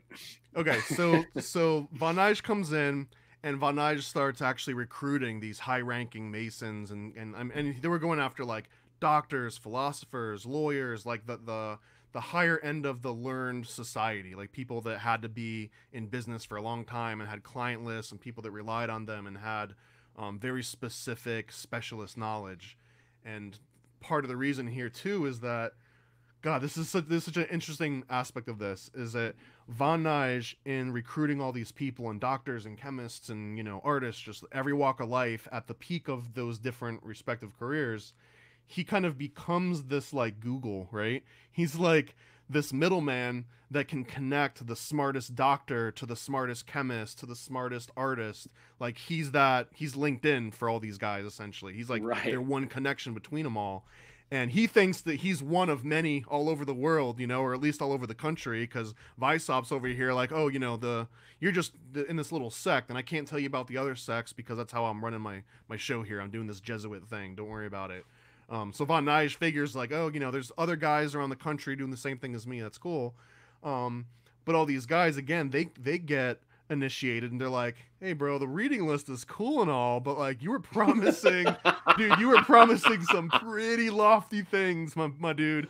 And like when does that part come? So he kind of repeats that same thing where he's like, oh, guys, there's this fourth degree, it's gonna blow your mind, but you guys are gonna have to pump your numbers. You're gonna have to go out and recruit, and once you recruit enough people, then you get into that fourth degree. So it puts them off long enough to they're like, okay, all right, whatever, I'll go and start recruiting some more people.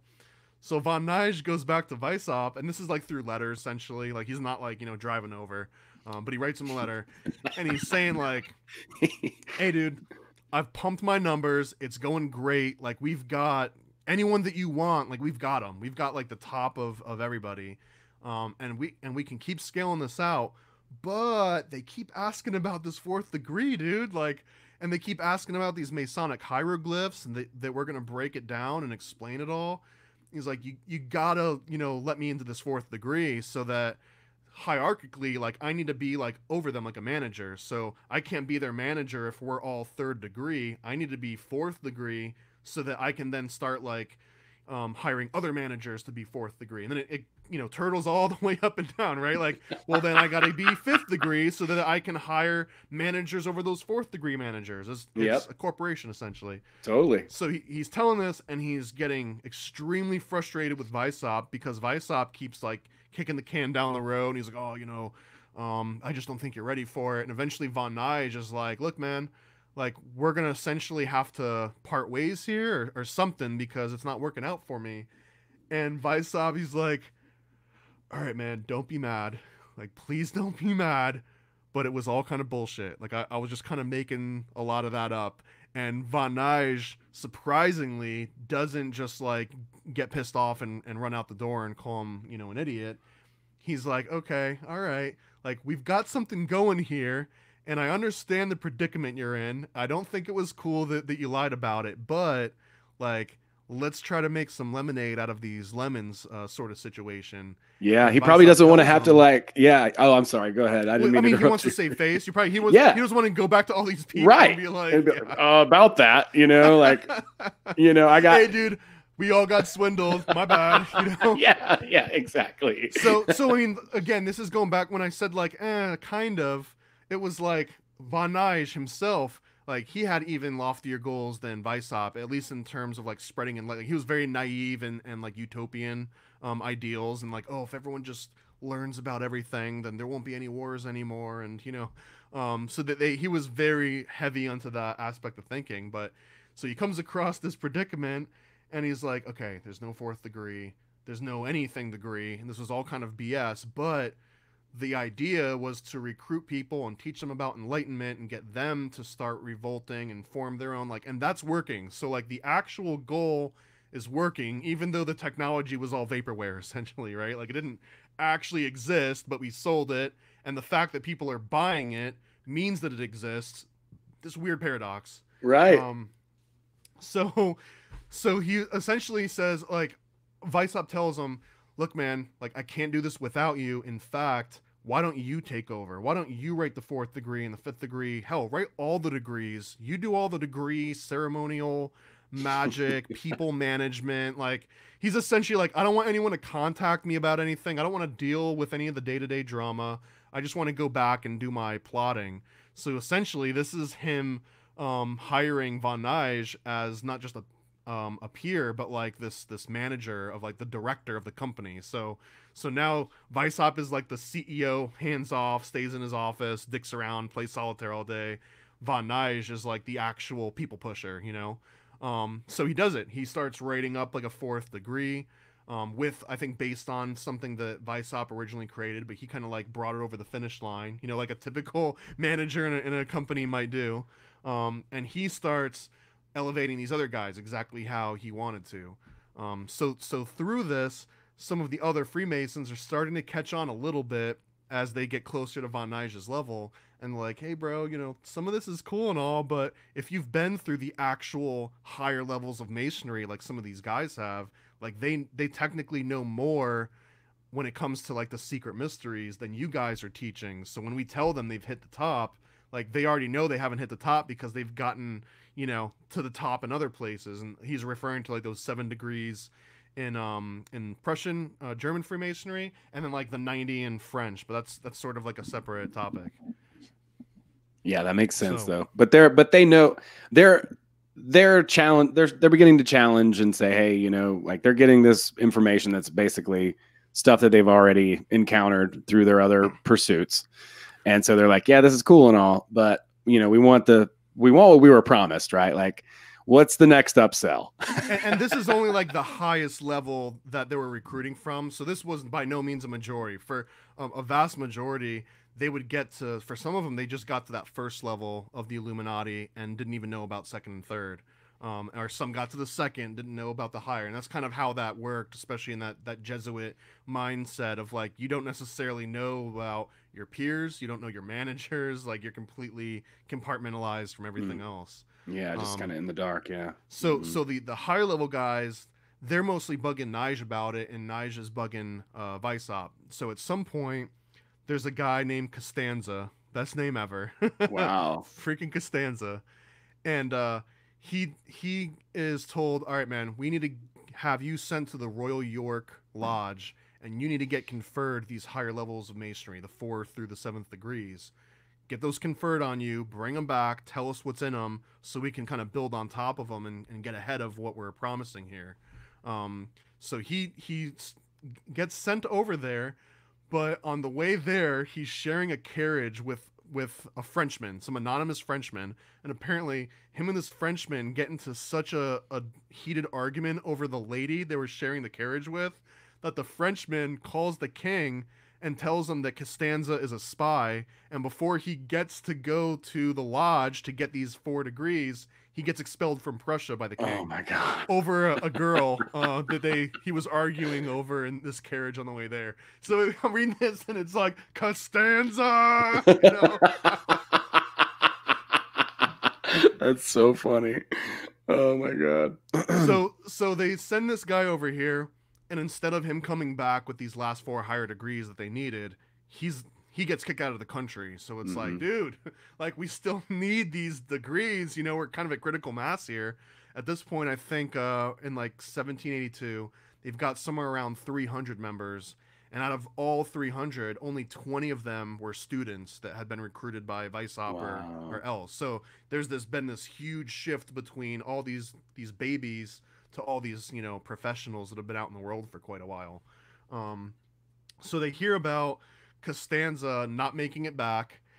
He fails to provide these higher grades, and essentially they start coming out in defense of him, and Masons start demanding that Costanza, you know, was like treated unjustly and then get him brought back into the system.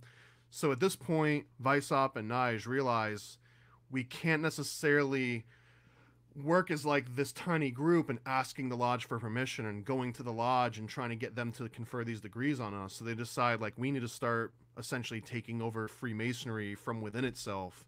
So they put together a lodge and they name it the like the Great, I'm gonna have to look something up here. They name it like the Great Theodore Lodge or something, and it was named after the king. Like it was named after the king, and it was just like them kissing his ass. Like every part of the formation articles, you know, oh, great king, illustrious, you're the smartest, you're the best. Can we please erect this lodge just to celebrate you? And it was named Lodge Theodore. So the king's flattered, and he's like, yeah, you guys start this new lodge, Lodge Theodore, you know, you're officially in business here. And they become the youngest lodge in the area. And in doing so, there's this long lineage that I'm not going to get into the fine details of it, but essentially they use this case for when Costanza was kicked out of the country and not conferred these degrees. They use this as like a grievance to them break away and take their lodge, and instead of being part of the Mother Lodge, which was known as the Lodge of Strict Observance, that was the Prussian like Grand Master Lodge that you had to apply to for anything. So they essentially come from the Strict Observance Lodge into this Lodge Theodore, but through their grievances, they break away and they get to become their own Mother Lodge, which can then start making its own babies. You know what I mean? So it's like a company that franchised itself out, and now it's a franchise, and they can start starting other franchises everywhere else they want. So this is kind of like that very first beginning step. This is when the virus begins to multiply, right?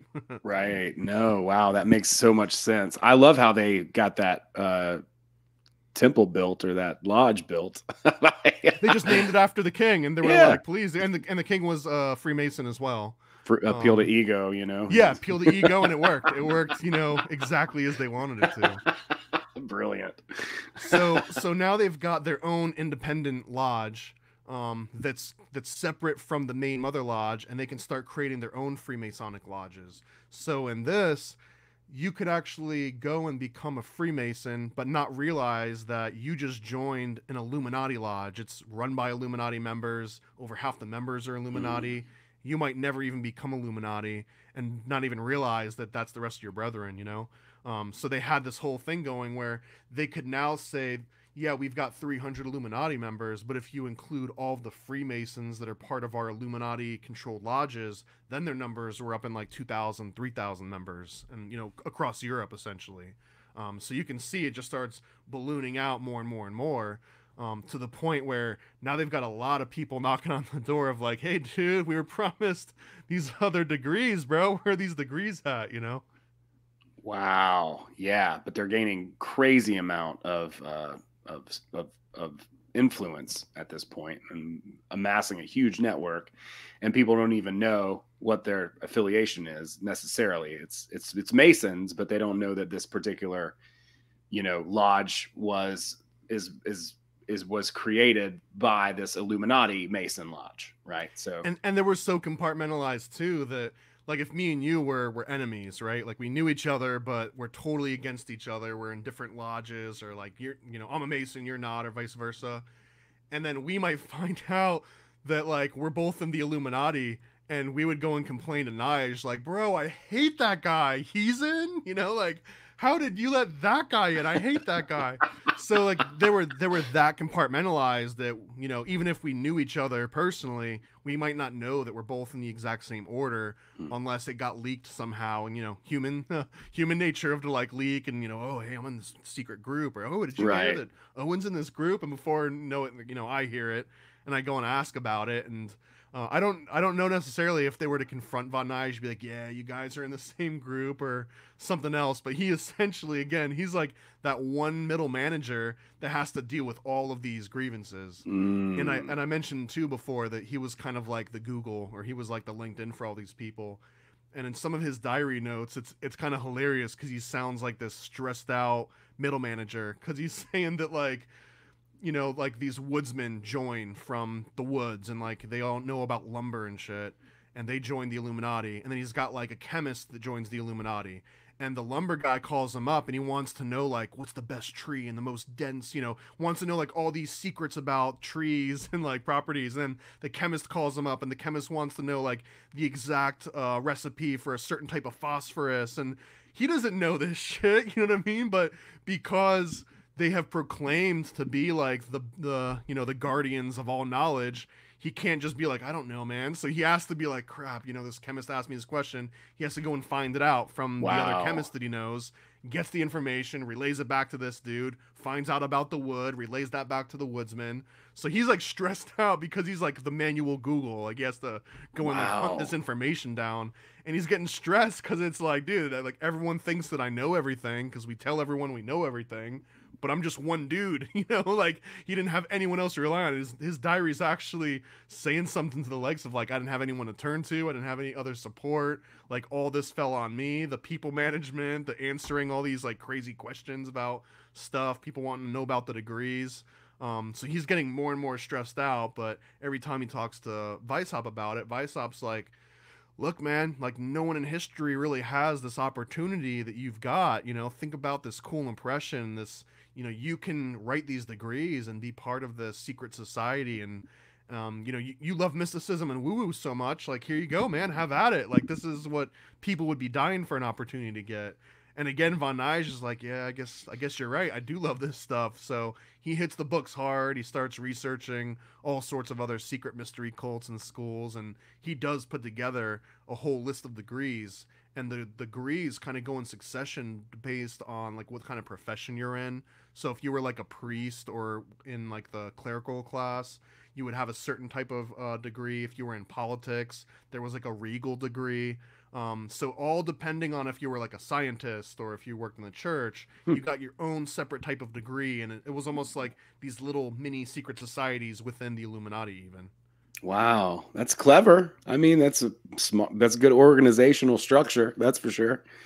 Wow, but yeah, I could see the stress building up there too. You know, you have people pulling on you for information you don't have, and you got to figure out how to find it. You know, and it's a very much throw your hat over the fence kind of thing with this whole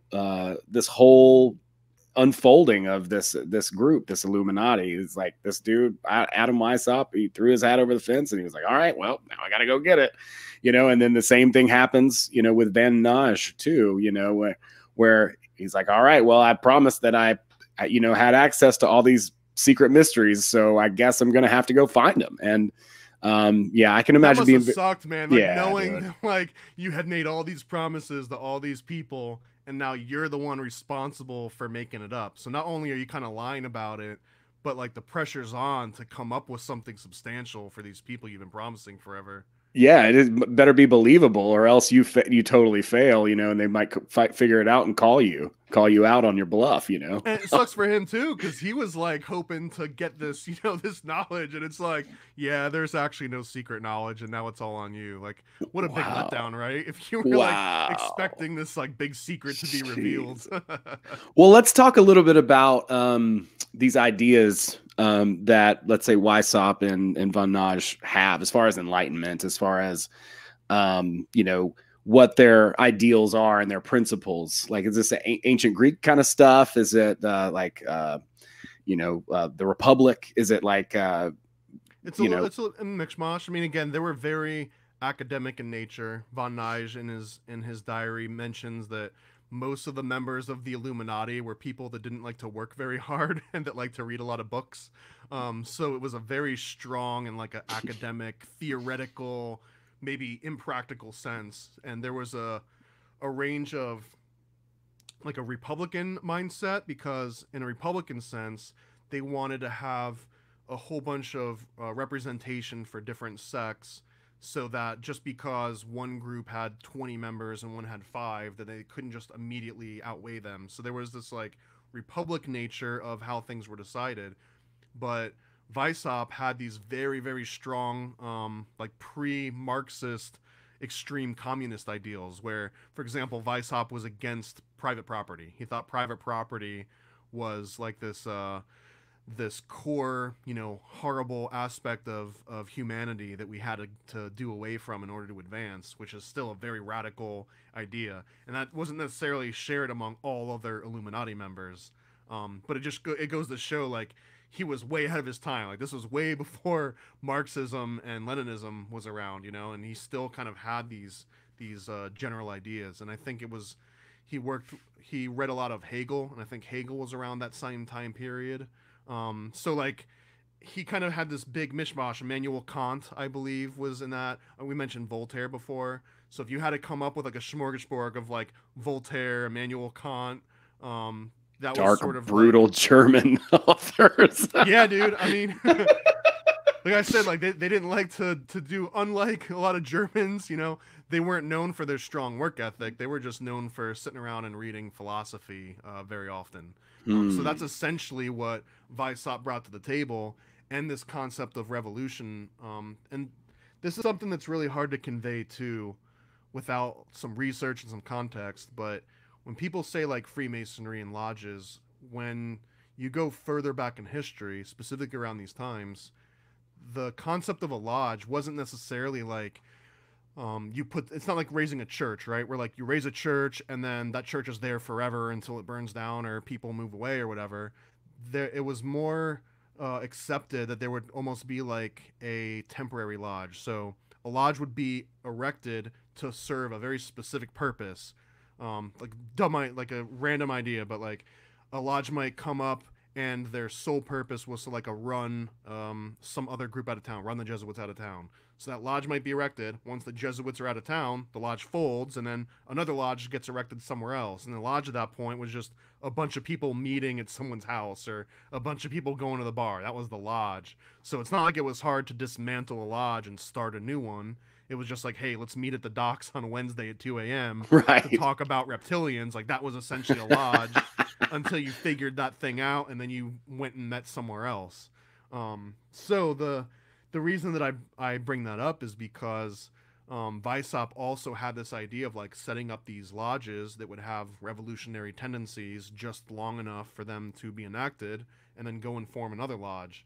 And there's another group in Italy, the Carbonari, which came a little bit after this, and it was almost exactly the same thing, although the Carbonari were a lot more politically minded overtly. Like there wasn't as much pretense about woo-woo mysticism and sacred mysteries. Like there was some aspect of that, but most people that joined the Carbonari knew they were joining like a revolutionary group that had some kind of political goals and achievements. That was not necessarily predicted or like assumed for the Bavarian Illuminati, although that was definitely one of those kind of background goals. And this feeds into those conspiracy theories about the Bavarian Illuminati being behind the French Revolution and the American Revolution, because they kind of bred this revolutionary mindset that didn't necessarily exist at that point. Wow. Yeah, that's fascinating. Or at least in a very concentrated way.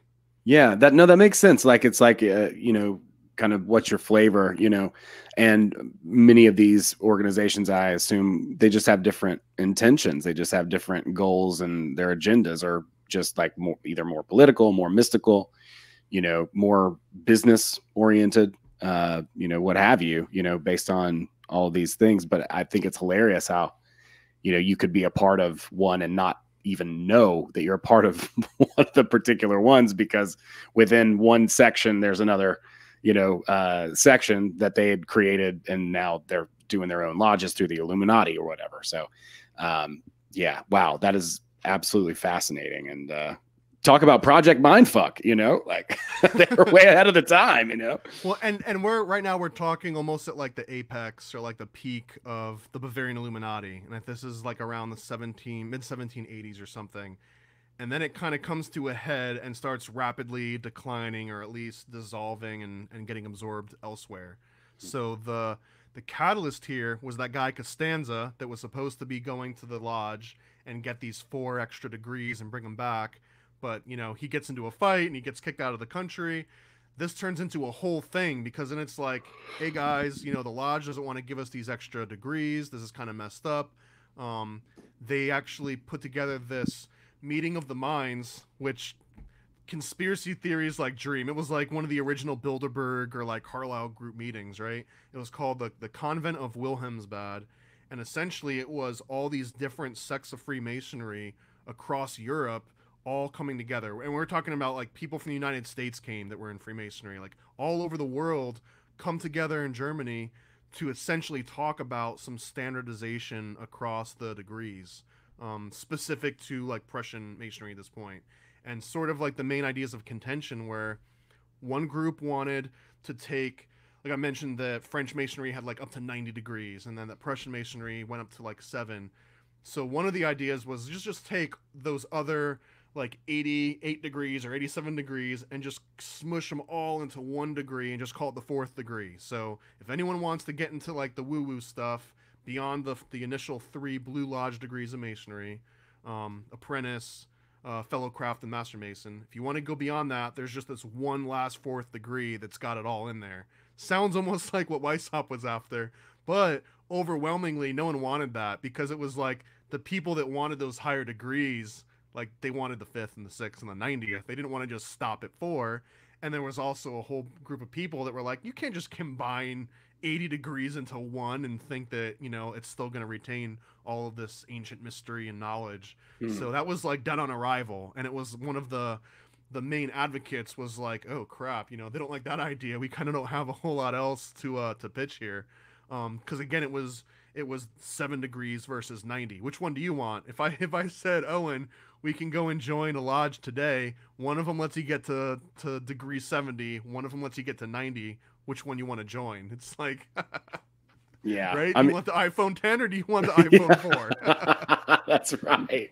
One thing that's really interesting to me about this too is how things are set up. You know, you have this Jesuit sort of order, but it's also this is Prussia, right? Like Bavaria, Germany. You know, what becomes Germany, and you know we inherited the school system from the Prussian education system, and that's how it was set up. And it seems like it's set up kind of similarly, right? Like they're not degrees. We can go on we can have a whole other show about that, but like how the Prussian education system is also set up to where like you can't do your profession unless you have a degree, at the same freaking word, degree, but you've got to get like licensed, and you know, I can't just go in and like fix the plumbing in your house. Like I got to be a licensed plumber. That is very much from the Prussian system of degrees and licenses, and I got to have special badges and titles and certificates. Like whenever someone starts breaking out their college certificate and like, oh, I've got, you know,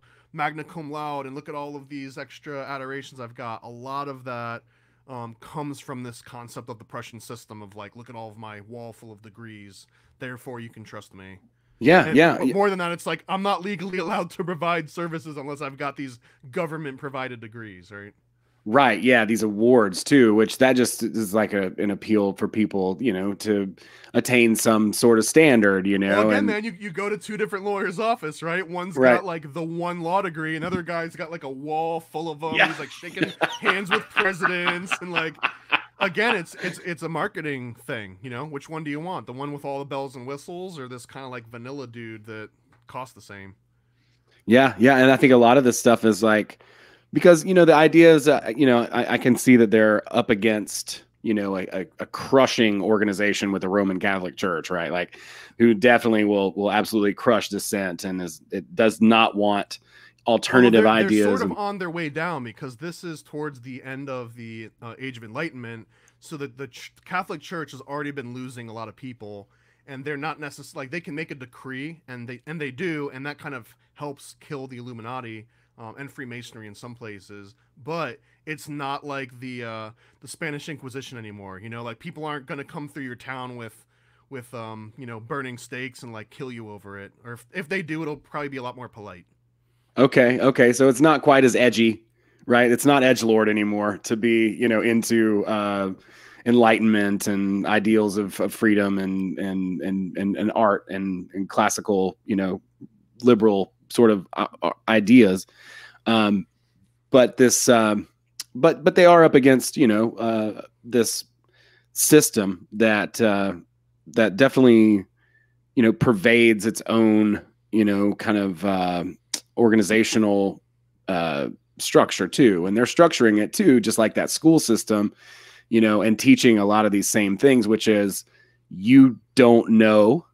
You need someone else to teach you. All the secrets of the mysteries of the universe are not inside you; they're somewhere else, they're in another degree. Somewhere else has, you know, someone else can give you access to that, but it's not something that you yourself could find, right? Like on either side of this, right? And the Illuminati had a couple really great pitches here. So one of them was that you can get it all for free. You don't have to pay money like you do for the Freemasons, and they also did not make you claim any sort of like exclusivity of the Illuminati. Almost every other secret society, especially within Masonry, they make you take some kind of oath that essentially says you will not take any other oath that overrides this.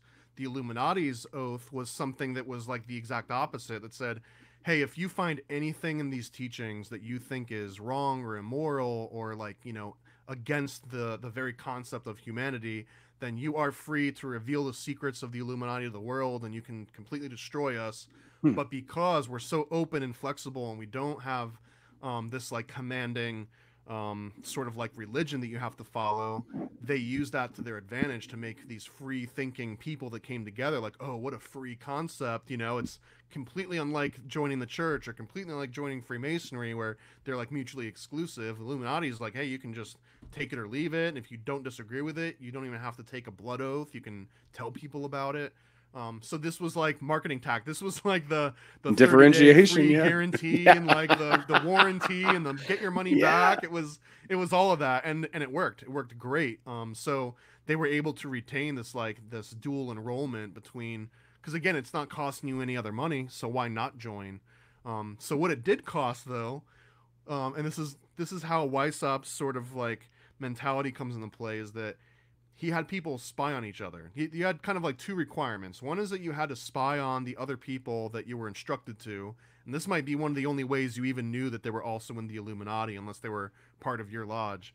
But you would spy on them and report back to Weissop anything that you saw. If they were, getting into adultery, or they were getting drunk too often, or anything, just like, let me know how this person's doing.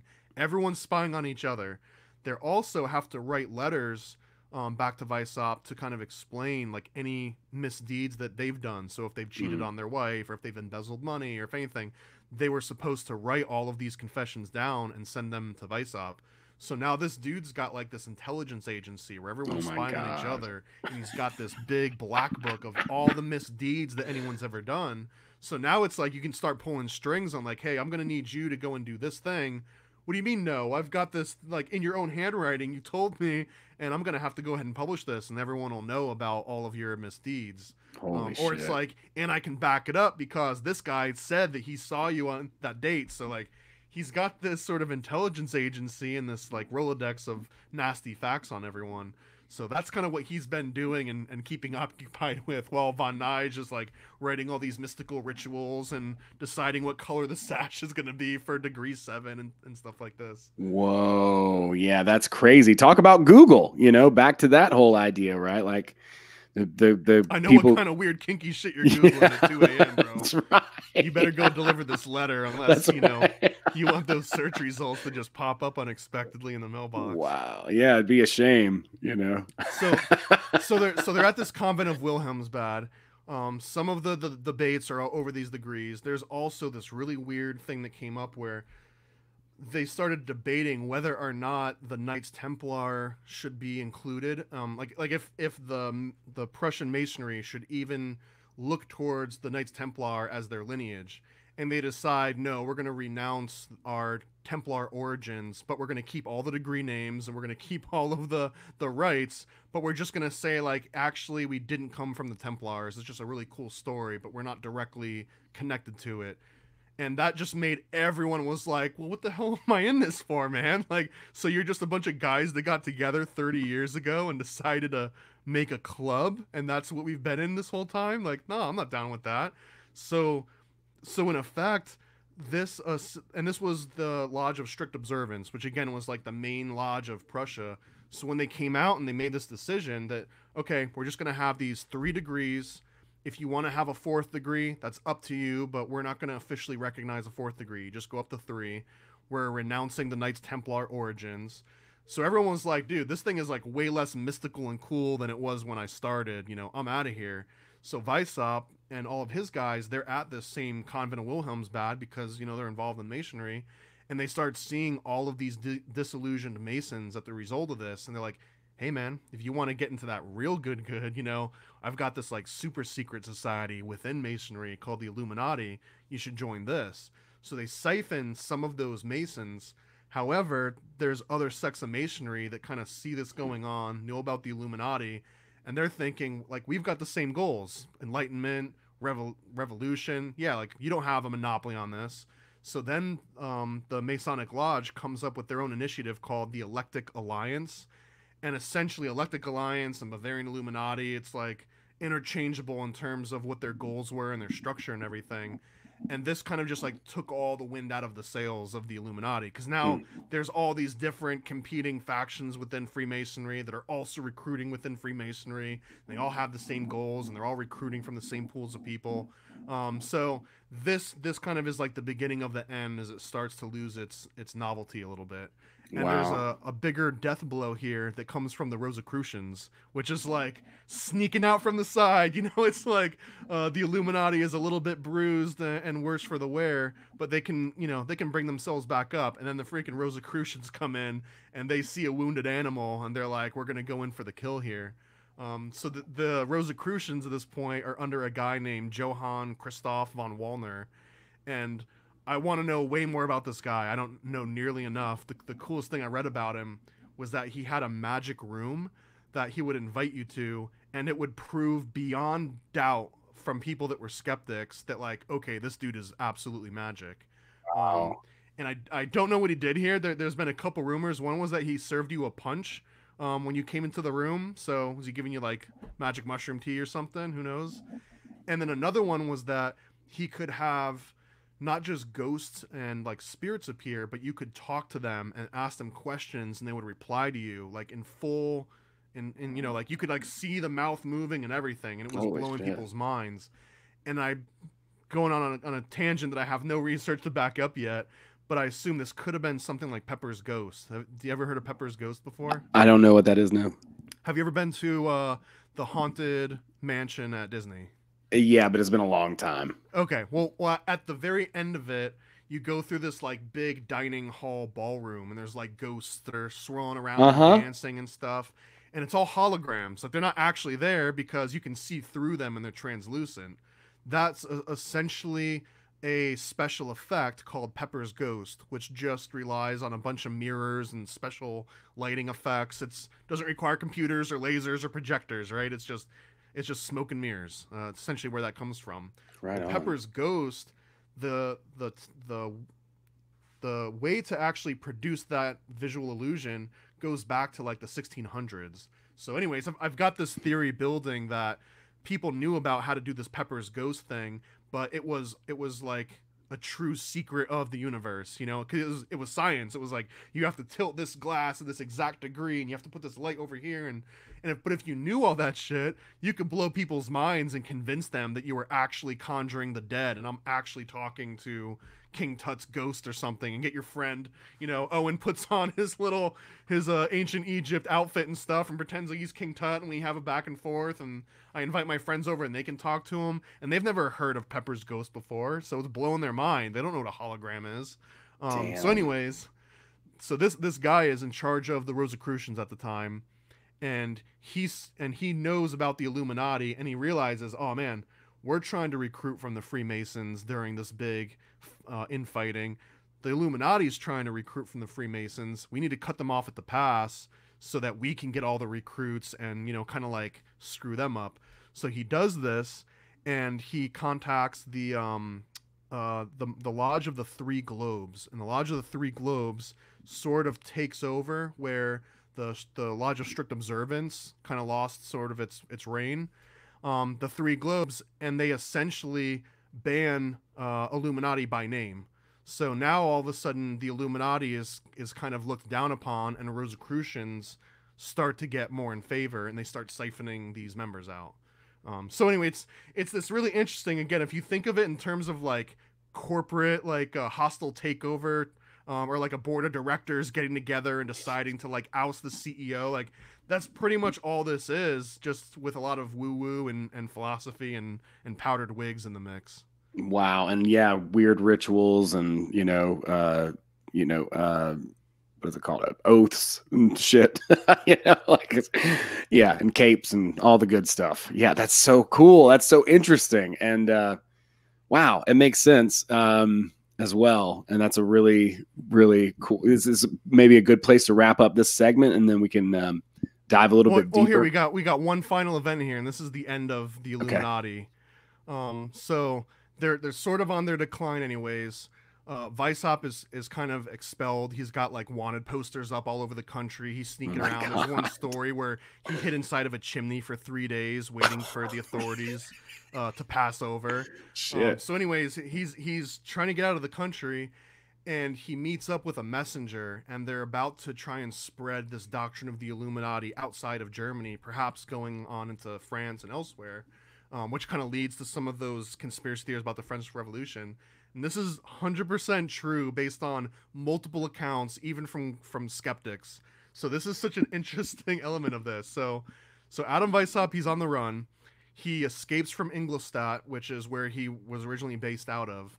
And the Duke Theodore, the same guy that he originally named his lodge after, he's the one that puts this edict out against all secret societies in general, but the Illuminati and Freemasonry specifically.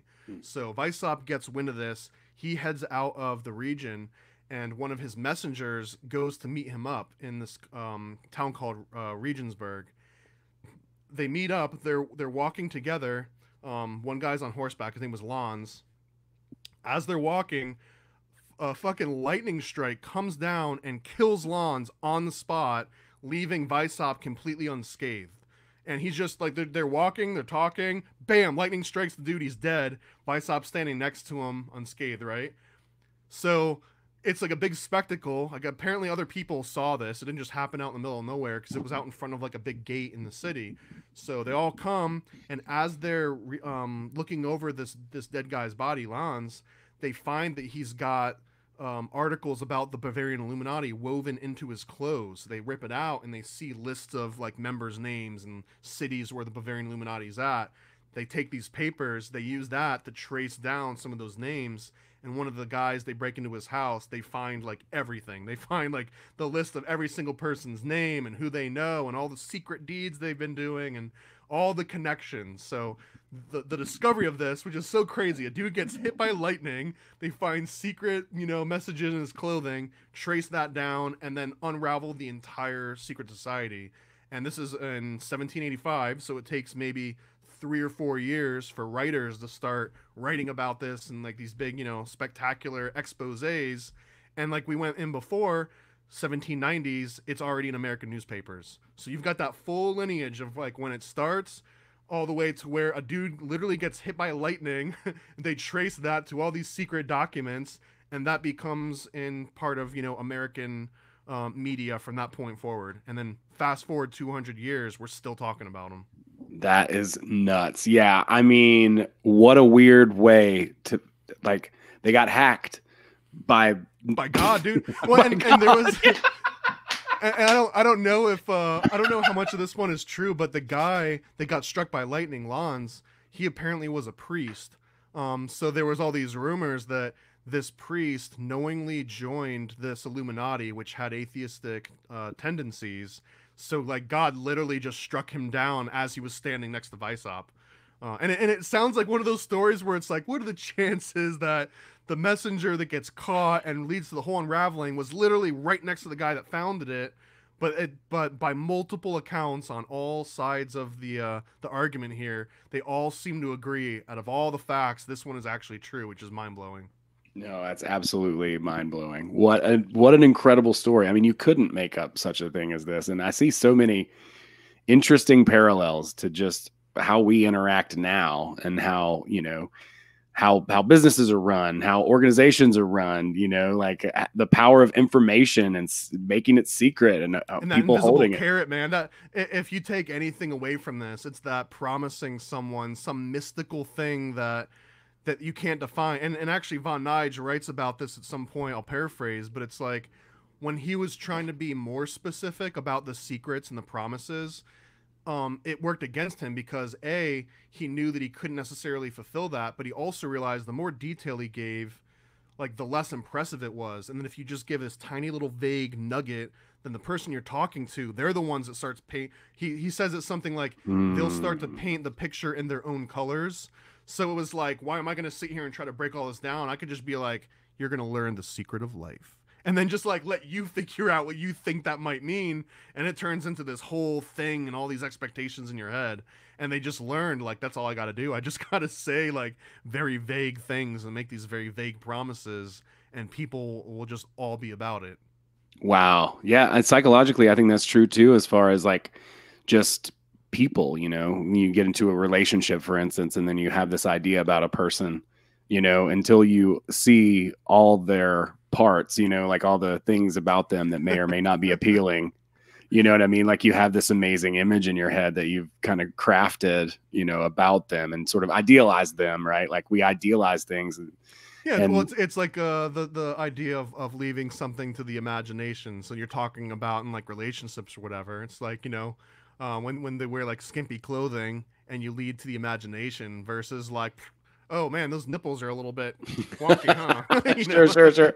Yeah, or just like farting or being like really, crass or saying things or not being, as high value as maybe the perception of the person was. Like, yeah, I assume that in these higher degrees they were holding in their farts during the rituals. Oh right? yeah. That's right. Well, you don't get struck by lightning, you know what I mean? Like, fuck. Oof. That's unreal that happened, but I'm confounded and also not surprised at the same time. Like, what the fuck, dude? Struck by lightning for people to see, and then a bunch of articles in their clothes taken. And if that hadn't happened, who knows if we even would know about. I mean, they were written about in small, but it could have just been this little blip that never showed up again. But because that dude got hit and they found this treasure cove of documentation, it was like irrefutable, overwhelming proof that this thing existed and all the people that were in it. And it actually, in German history and German culture, like they're still writing about it. There's lots of books that have never even been translated outside of German still. So I mean, it's still a very new topic in some ways because it's only now starting to get a little bit more credibility in that they did have these big influences. And we said 1776 seems to be a magic number here.